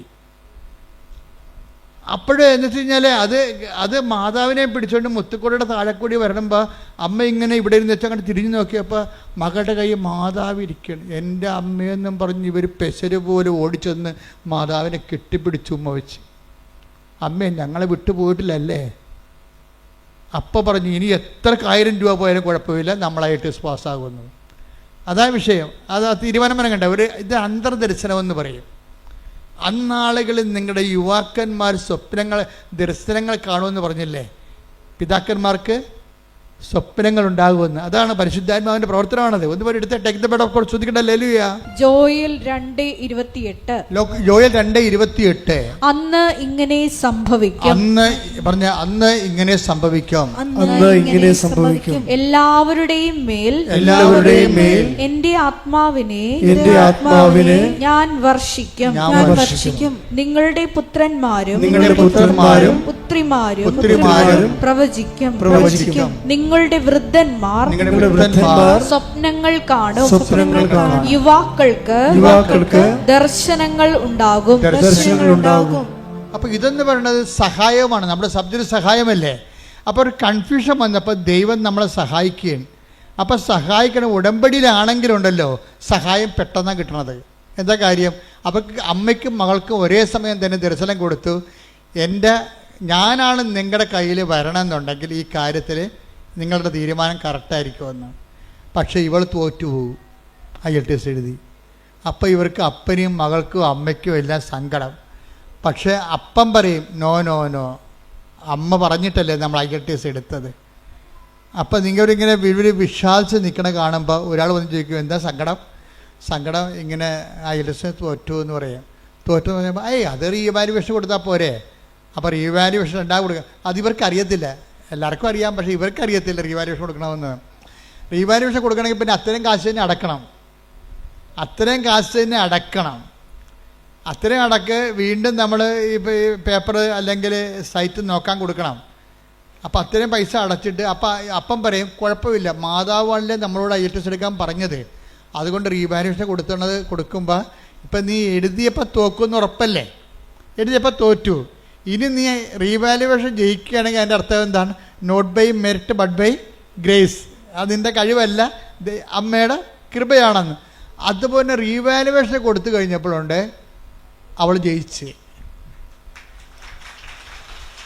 അപ്പോൾ ഇതൊരു സ്റ്റോറിയാണ് ശരിക്കും പറഞ്ഞാൽ. അതായത് ഉടമ്പടി എന്ന് ഓരോ ഉടമ്പടിയും ഓരോ ദൈവാനുഭവത്തിൻ്റെ സുവിശേഷമാണ് എല്ലാം.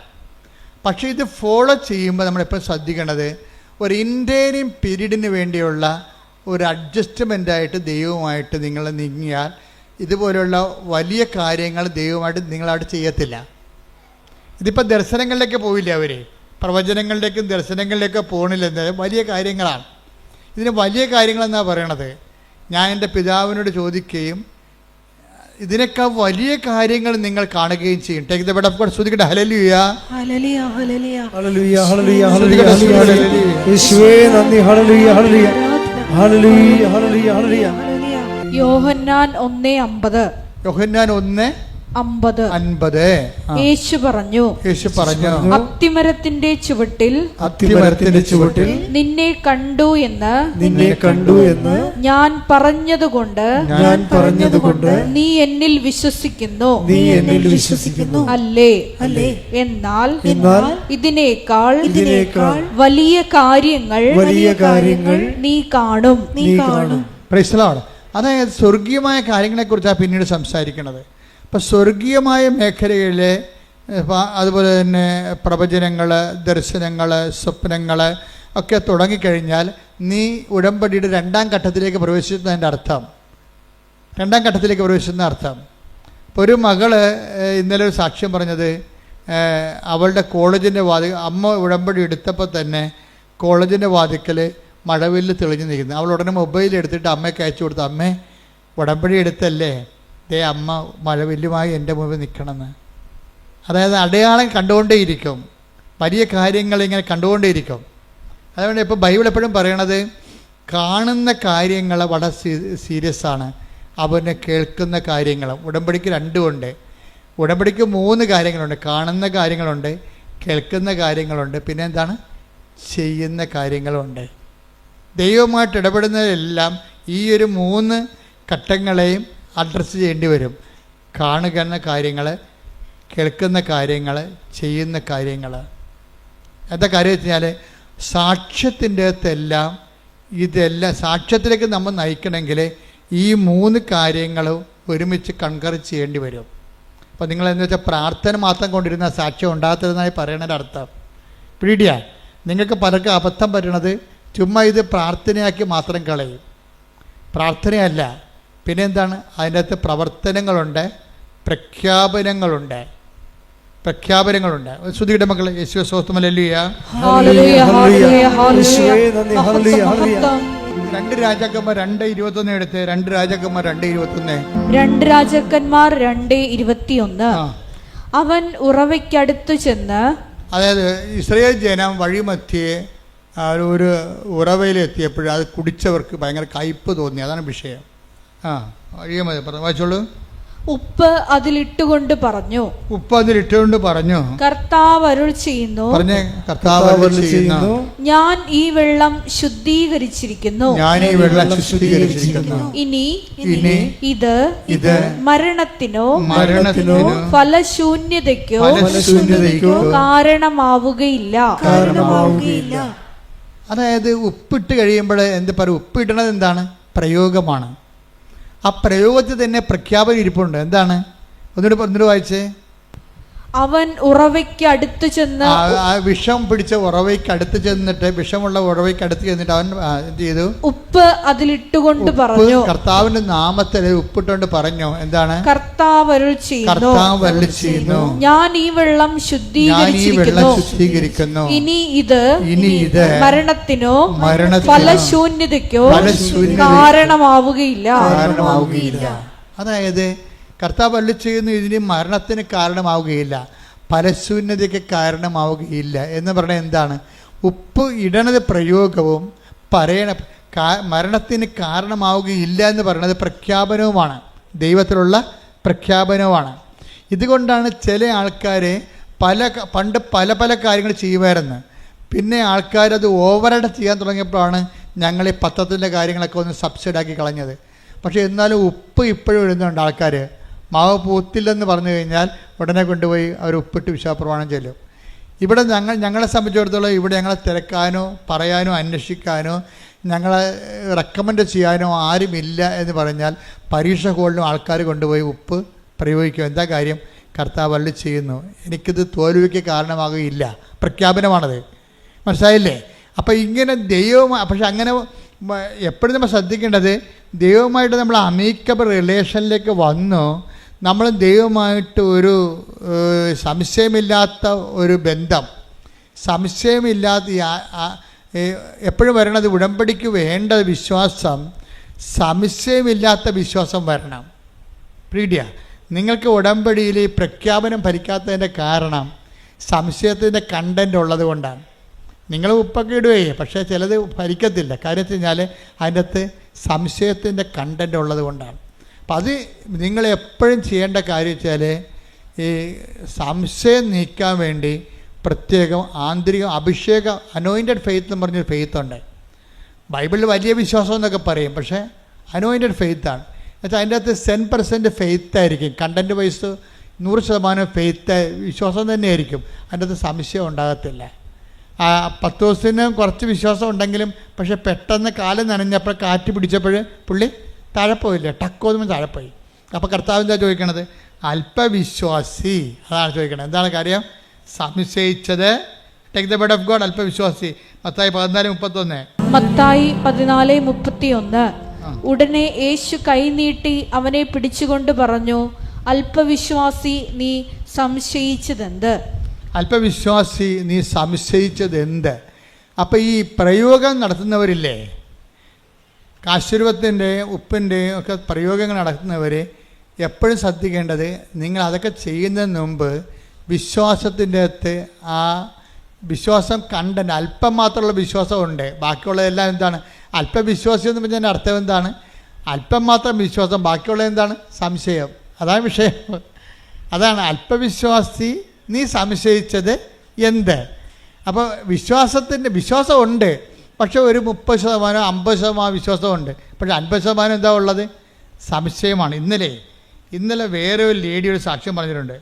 എന്ന് വെച്ച് കഴിഞ്ഞാൽ അവരുടെ സാക്ഷ്യം ജിസ്മി മേരി റെജി. റിസ്മി മേരി റെജി എന്നുള്ള ഒരു മോള് സാക്ഷ്യം വെച്ചിട്ടുണ്ട്.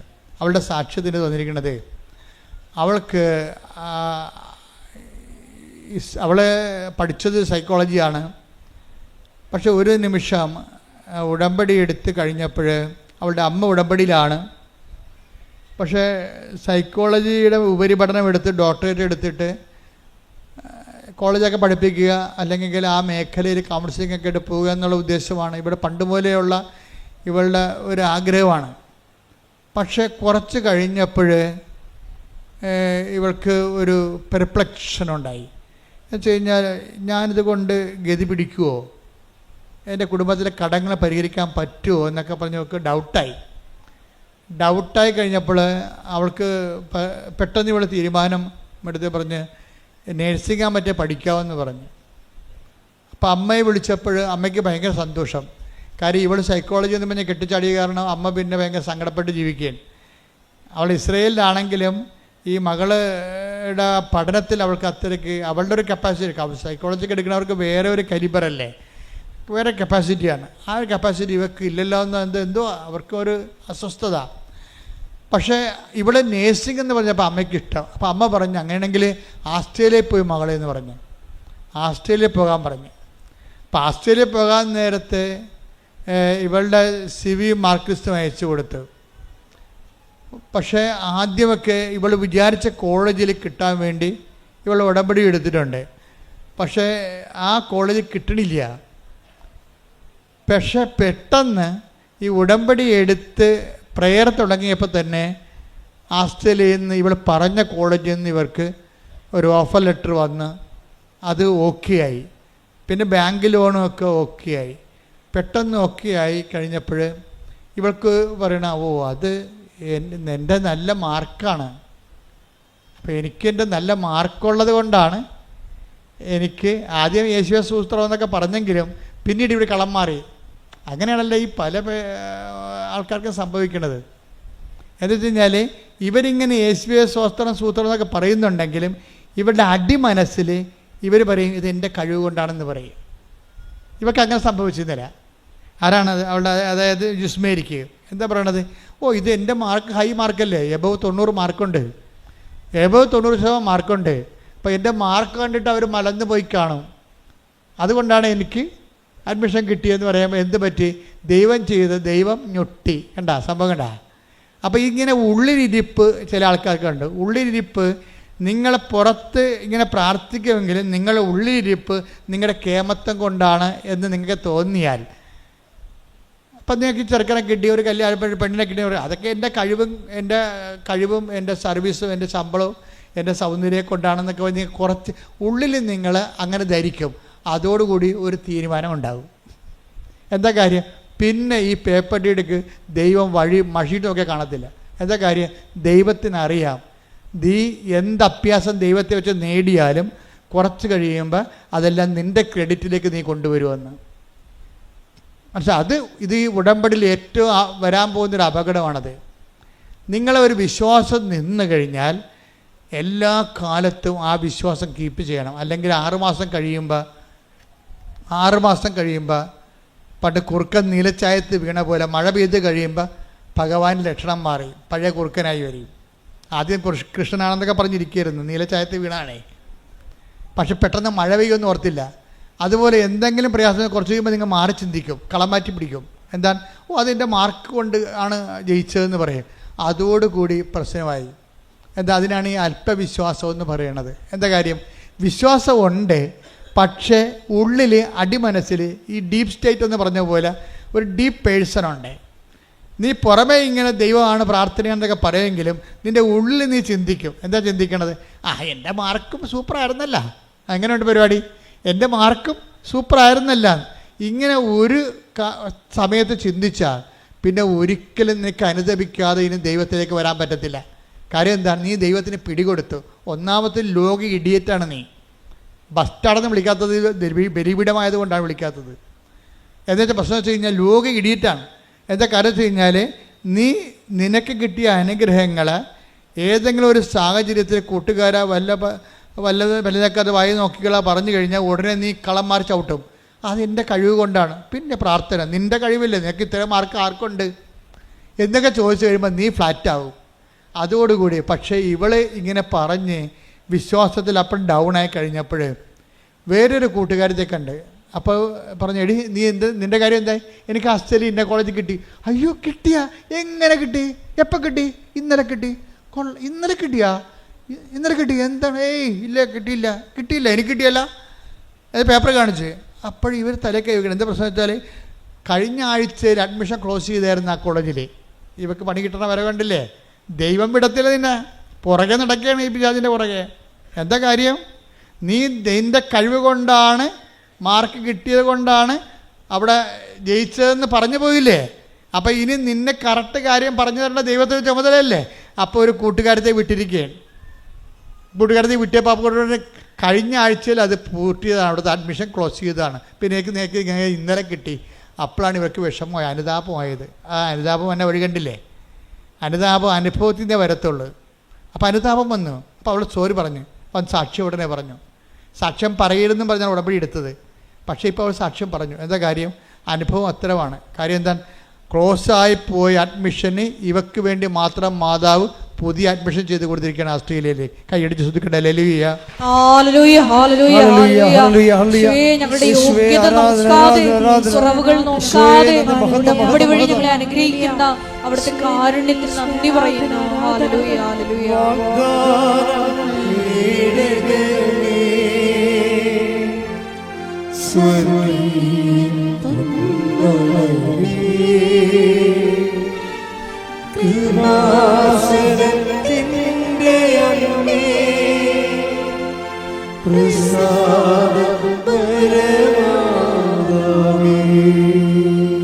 അപ്പം സംശയത്തിൻ്റെ കണ്ടന്റുകളെ കറക്റ്റ് ചെയ്യാൻ നോക്കണം.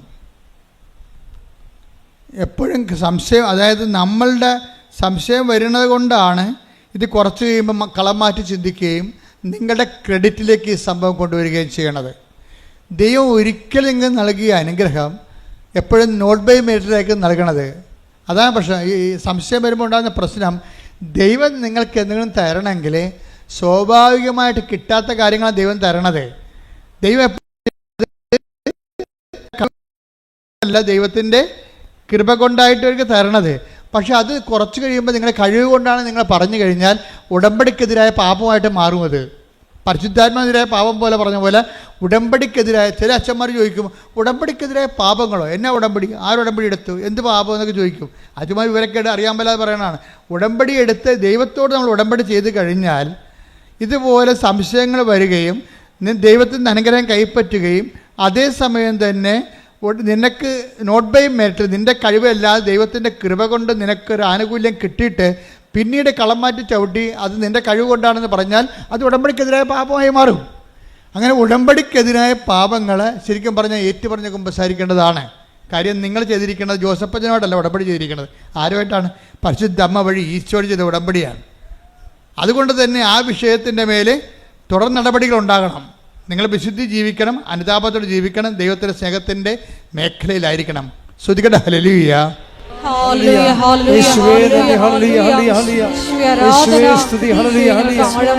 അനുതാപം നൽകണമേ. അനുതാപത്തിനൊത്ത പ്രവർത്തനങ്ങൾ ഞങ്ങളുടെ ഭാഗത്തുണ്ടാകുവാൻ കൃപയാ.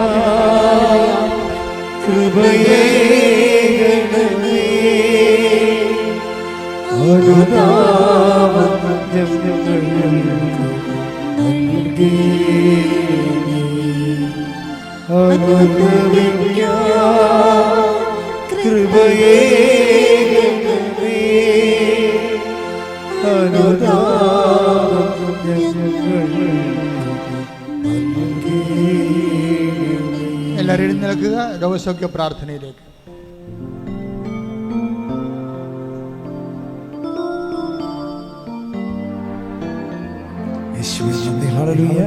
എല്ലാവരും സ്തുതിക്കട്ടെ. ഹല്ലേലൂയ, ഹല്ലേലൂയ. യേശുവേ ആരാധന, ആരാധന, ആരാധന. യേശുവേ നന്ദി, നന്ദി, നന്ദി. ഹല്ലേലൂയ, ഹല്ലേലൂയ, ഹല്ലേലൂയ, ഹല്ലേലൂയ. യേശുവേ മഹത്വം, മഹത്വം, മഹത്വം. ഹല്ലേലൂയ, ഹല്ലേലൂയ, ഹല്ലേലൂയ. യേശുവേ നന്ദി, നന്ദി, ഹല്ലേലൂയ, ഹല്ലേലൂയ, ഹല്ലേലൂയ, ഹല്ലേലൂയ. മഹത്വം, ആരാധന, ആരാധന.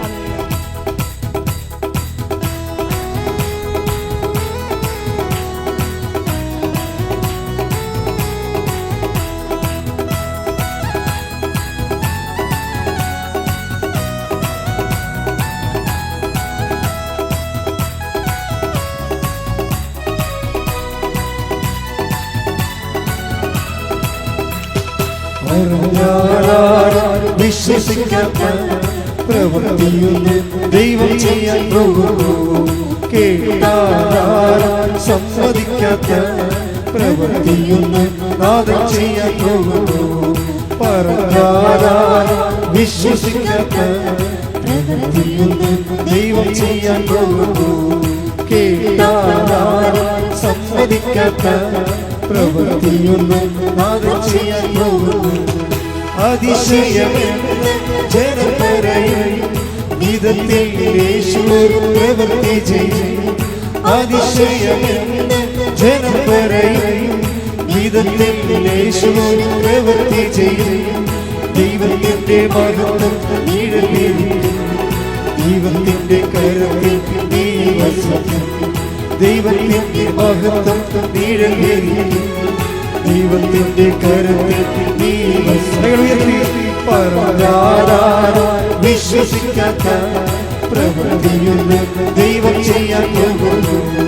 കേട്ടാൽ സമ്മതിക്കാത്ത പ്രവൃത്തിയൊന്നും നാദം ചെയ്യാൻ പോകുന്നു.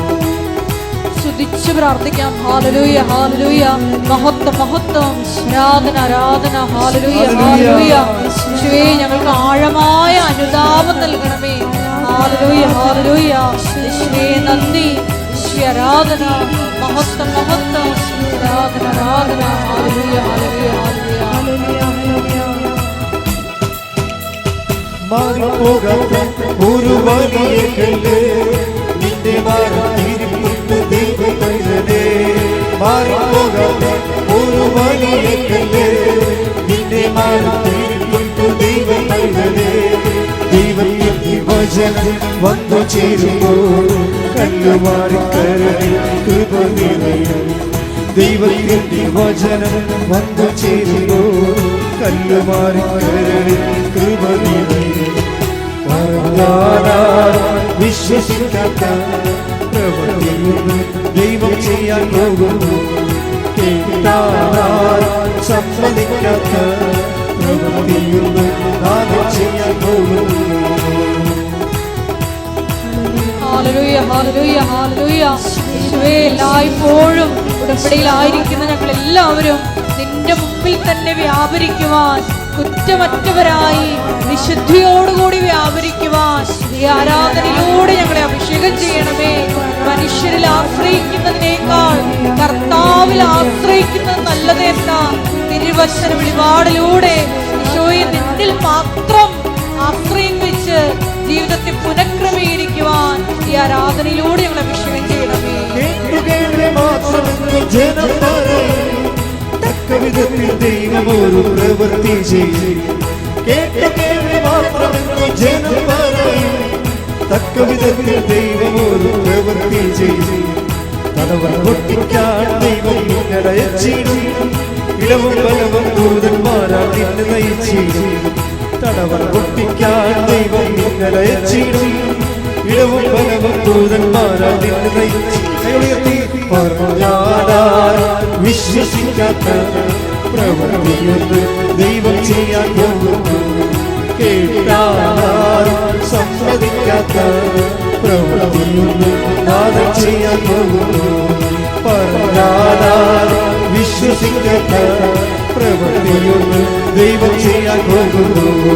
കേട്ടാൽ സമ്മതിക്കാത്ത പ്രവൃത്തിയൊന്നും നാദം ചെയ്യാൻ പോകുന്നു. പറഞ്ഞാൽ വിശ്വസിക്കാത്ത പ്രവൃത്തിയൊന്നും ദൈവം ചെയ്യാൻ പോകുന്നു. കേട്ടാൽ സമ്മതിക്കാത്ത പ്രവൃത്തിയൊന്നും നാദം ചെയ്യാൻ പോകുന്നു. ഹല്ലേലൂയ.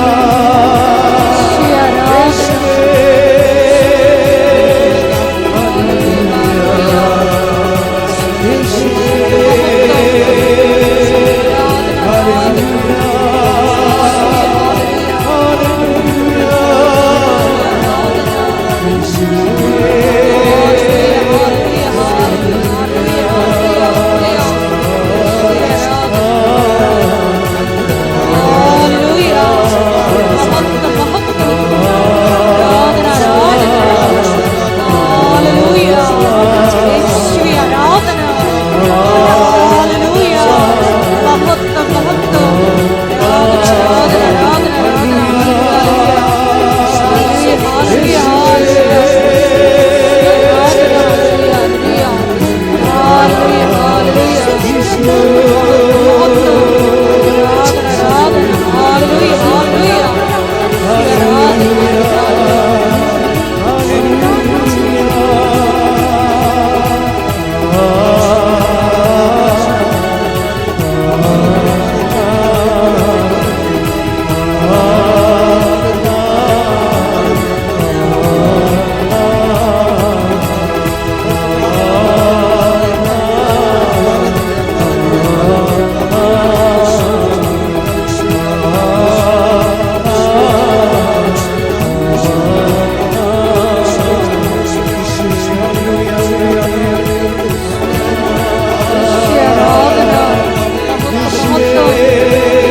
പരിശുദ്ധ പരമദിവ്യകാരുണ്യത്തിന് ആരാധനയും സ്തുതിയും പുകഴ്ചയും ഉണ്ടായിരിക്കട്ടെ. പരിശുദ്ധ പരമദിവ്യകാരുണ്യത്തിന് ആരാധനയും സ്തുതിയും പുകഴ്ചയും ഉണ്ടായിരിക്കട്ടെ.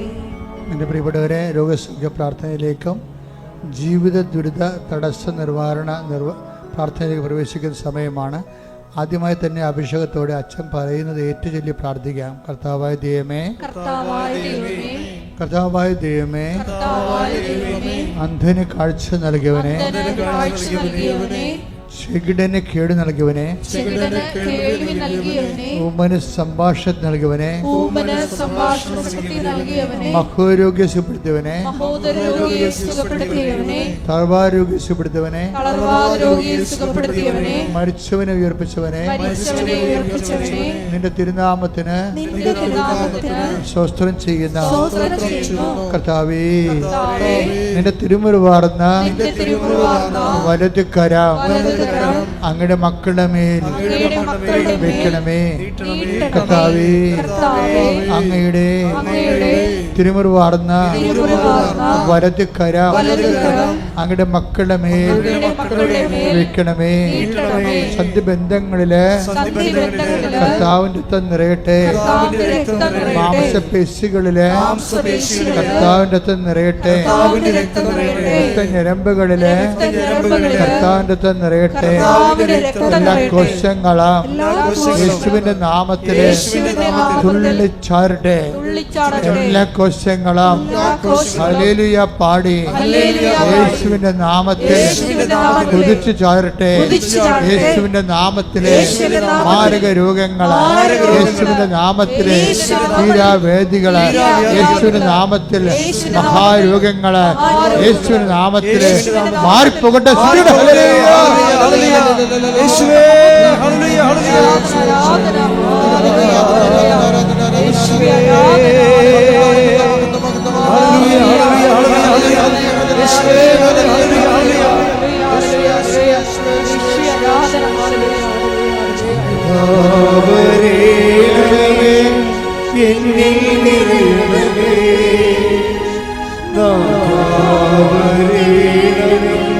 സൗഖ്യം നൽകണമേ, നാഥാ വരേണമേ, എന്നിൽ നിറയണമേ, നാഥാ വരേണമേ, സൗഖ്യം നൽകണമേ. പരിശുദ്ധ പരമദിവ്യകാരുണ്യത്തിന് എൻ്റെ മക്കളെ, സമാധാനമില്ലാത്ത കുടുംബങ്ങള്, വീടില്ലാത്തവര്, വഴിയില്ലാത്തവര്, ജപ്തി നടപടിയിൽ അകപ്പെട്ടു പോയിരിക്കുന്നവര്, സാമ്പത്തിക ബാധ്യതയുള്ളവര്, ജീവിതമാർഗം മുട്ടിപ്പോയവര്, കുഞ്ഞുങ്ങളെക്കുറിച്ച് അവലാതിയും വേവലാതിയും ഉള്ളവര്, കുഞ്ഞുങ്ങളുടെ ദുർഘടമായ ദുരന്തപൂർണമായ ചില ബന്ധങ്ങളും ചില അവസ്ഥകളും കൊണ്ട് വേദനിക്കുന്ന മാതാപിതാക്കന്മാര്, ഭാര്യഭർത്താക്കന്മാർ തമ്മിൽ വേർപിരിഞ്ഞ് ജീവിക്കുന്നവർ, ഒരുമിച്ച് ജീവിക്കാൻ ആഗ്രഹിക്കുന്നവർ, ജോലിക്ക് വേണ്ടി പരിശ്രമിക്കുന്നവർ, ജോലി നഷ്ടപ്പെട്ടിട്ട് അടുത്ത ജോലിക്ക് വേണ്ടി പരിശ്രമിക്കുന്നവരും അതുപോലെ തന്നെ ജോലി ഇല്ലാത്തവരും അതുപോലെ തന്നെ പലതരത്തിലുള്ള കുടുംബത്തിൻ്റെ പ്രാരാബ്ധങ്ങൾ, വിവാഹം ഒത്തുവരാത്തവർ, മക്കളില്ലാത്തവർ, ഇതുപോലെ വിദേശപരമായ ജോലിക്ക് വേണ്ടി ശ്രമിക്കുന്നവരും മറ്റു തരത്തിലുള്ള ജോലികൾക്ക് വേണ്ടി ഉദ്യമിക്കുന്നവർ, ഉദ്യമങ്ങൾ പരാജയപ്പെട്ടതും നിരാശകളും നീറ്റലുമായി അനുഭവിക്കുന്നവർ, അങ്ങനെ വ്യത്യസ്തങ്ങളായ ഭീഷണികൾ, പലതരത്തിലുള്ള കേസുകൾ, കോടതികൾ, ജയിലിൽ കിടക്കുന്നവർ പോരും ഈ മേഖലകളെല്ലാം ദൈവത്തിൻ്റെ കരുണ, പരിശുദ്ധ കൃപാസന ആൾത്താരെ ജീവനോടെ പ്രത്യക്ഷപ്പെട്ട പരിശുദ്ധ അമ്മയുടെ ശക്തി ദൈവനാമത്തെ കടന്നു ചെന്നുകൊണ്ട് കർത്താവിൻ്റെ കൃപയിൽ ഇടിമുഴക്കം പോലെ അവിടെ എല്ലാം വിടുതൽ ലഭിക്കാൻ വേണ്ടി ശ്രുതിക്കട്ടെ, ശ്രുതിക്കട്ടെ. ഹല്ലേലൂയ.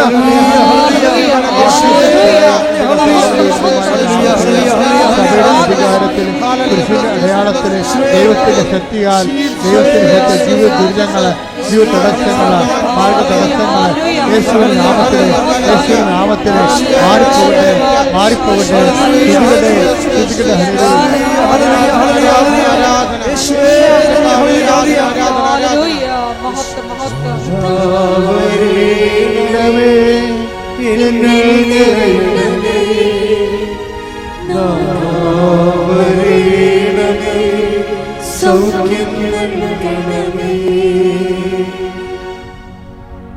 പരിശുദ്ധ പരമദിവ്യകാരുണ്യത്തിന്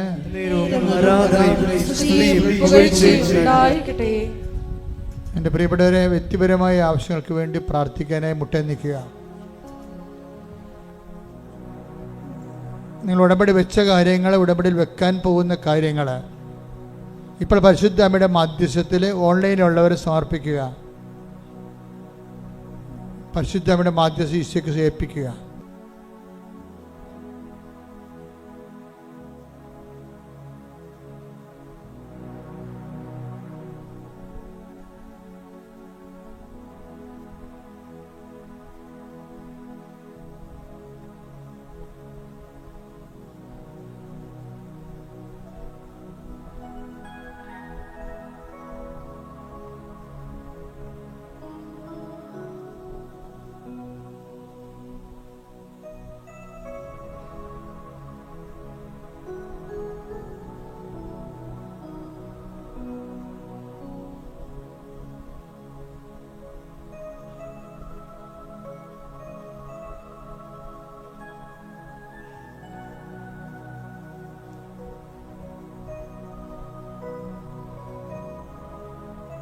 ഒരിക്കൽ കൂടി മരിയൻ ഉടമ്പടിയിൽ സമർപ്പിച്ചിരിക്കുന്ന എല്ലാ വിഷയങ്ങളും ദൈവമാതാവിൻ്റെ മധ്യസ്ഥയിലെ ദിവ്യകാരുണ്യ സന്നിധിയിൽ സമർപ്പിച്ച് നമുക്കൊരു നിമിഷം മൗനമായിട്ട് പ്രാർത്ഥിക്കാം.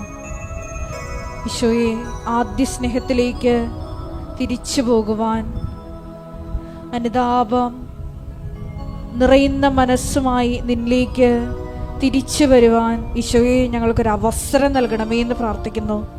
ഈശോയെ, പശ്ചാത്തപിക്കാൻ നീ ഞങ്ങൾക്ക് തന്ന അവസരങ്ങളെ നഷ്ടപ്പെടുത്തിയതിന് മാപ്പ് ചോദിക്കുന്നു.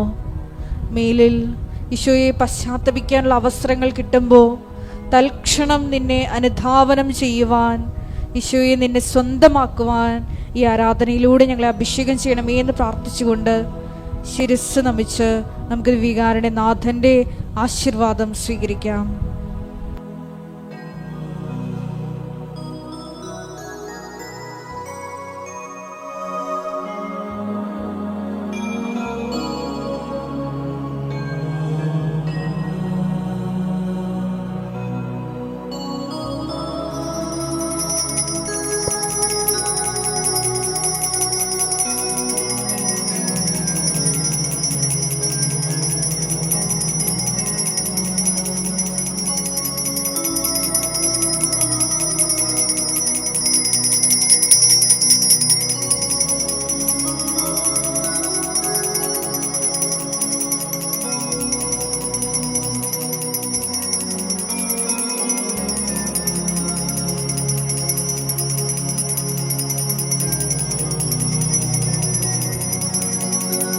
പരിശുദ്ധ പരമമാ ദിവ്യകാരുണ്യമേ,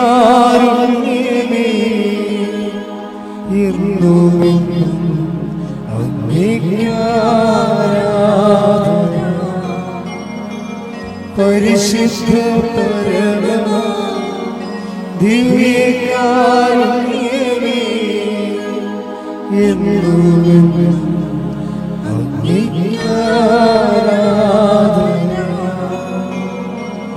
പരിശുദ്ധ പരമമാ ദിവ്യകാരുണ്യമേ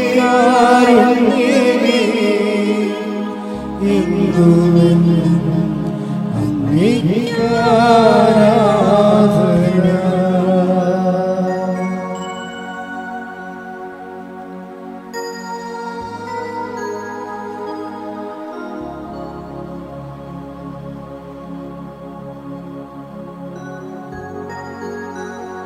പരിശുദ്ധ പരമമാ ദിവ്യകാരുണ്യമേ എന്നുമെന്നും അങ്ങേക്ക് ആരാധന. ആവേ ആവേ ആവേ മരിയ ആവേ ആവേ ആവേ മരിയ.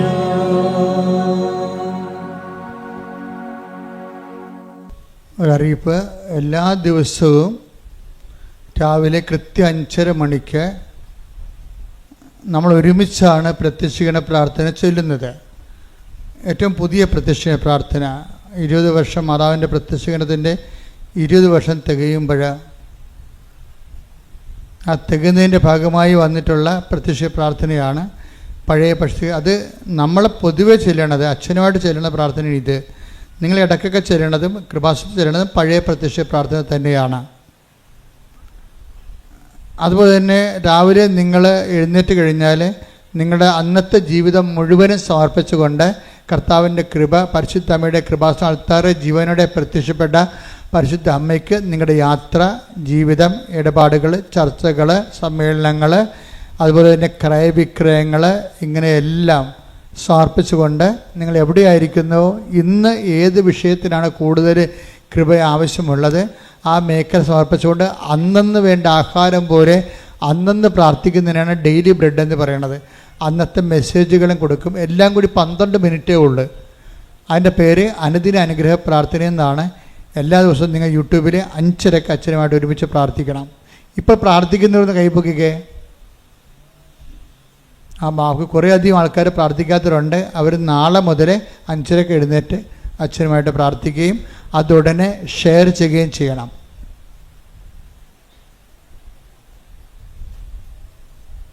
അച്ഛനെ കാണാൻ ആഗ്രഹിക്കുന്നവർ എപ്പോഴും ശ്രദ്ധിക്കണം. അച്ഛൻ ഇടയ്ക്കൊക്കെ വല്ലതും പുറത്തേക്ക് പോകുന്നതാണ്. അപ്പോഴും നിങ്ങൾ അച്ഛനെ തന്നെ കാണണം നിർബന്ധമുള്ള ആൾക്കാർ, ചില രോഗികൾ, ചില ഗുരുതരമായ വിഷയങ്ങളുള്ളവർ, അവരുടനെ വിളിച്ച് ചോദിക്കണം, അച്ഛൻ ഇന്ന ദിവസം വരാൻ ആഗ്രഹിക്കുന്നു, എന്ന് വന്നാൽ കാണാൻ പറ്റും ചോദിക്കണം. അപ്പോൾ നിങ്ങളുടെ കയ്യിൽ ഉണ്ടാകേണ്ടത് 9447085400 നമ്പർ. 9847085400 നമ്പർ. ആ നമ്പറിൽ വിളിച്ച് ചോദിക്കണം. ചിലപ്പോൾ കുറച്ച് നേരം വിളിച്ചാലേ കിട്ടത്തുള്ളായിരിക്കും, എന്നാലും വിളിച്ച് ചോദിക്കണം. കാര്യം ഇവിടെ വന്നിട്ട് അച്ഛനില്ല, അയ്യോ അച്ഛനില്ലേ എന്നൊക്കെ പറഞ്ഞിട്ട് കാര്യമില്ല. ഞാൻ മിക്കവാറും ഇവിടെ ഉണ്ടാകും, പക്ഷെ ചില ദിവസങ്ങൾ ചിലപ്പോൾ പുറത്ത് പോകുമായിരിക്കും. ഞായറാഴ്ച വ്യാഴാഴ്ചയും അച്ഛൻ ആൾക്കാരെ കാണാത്ത ദിവസങ്ങളുണ്ട്. ബാക്കി എല്ലാ ദിവസവും ഇവിടെ ഉണ്ടെങ്കിൽ കാണും. അപ്പം അതുകൊണ്ട് പ്രത്യേകം ശ്രദ്ധിക്കണം.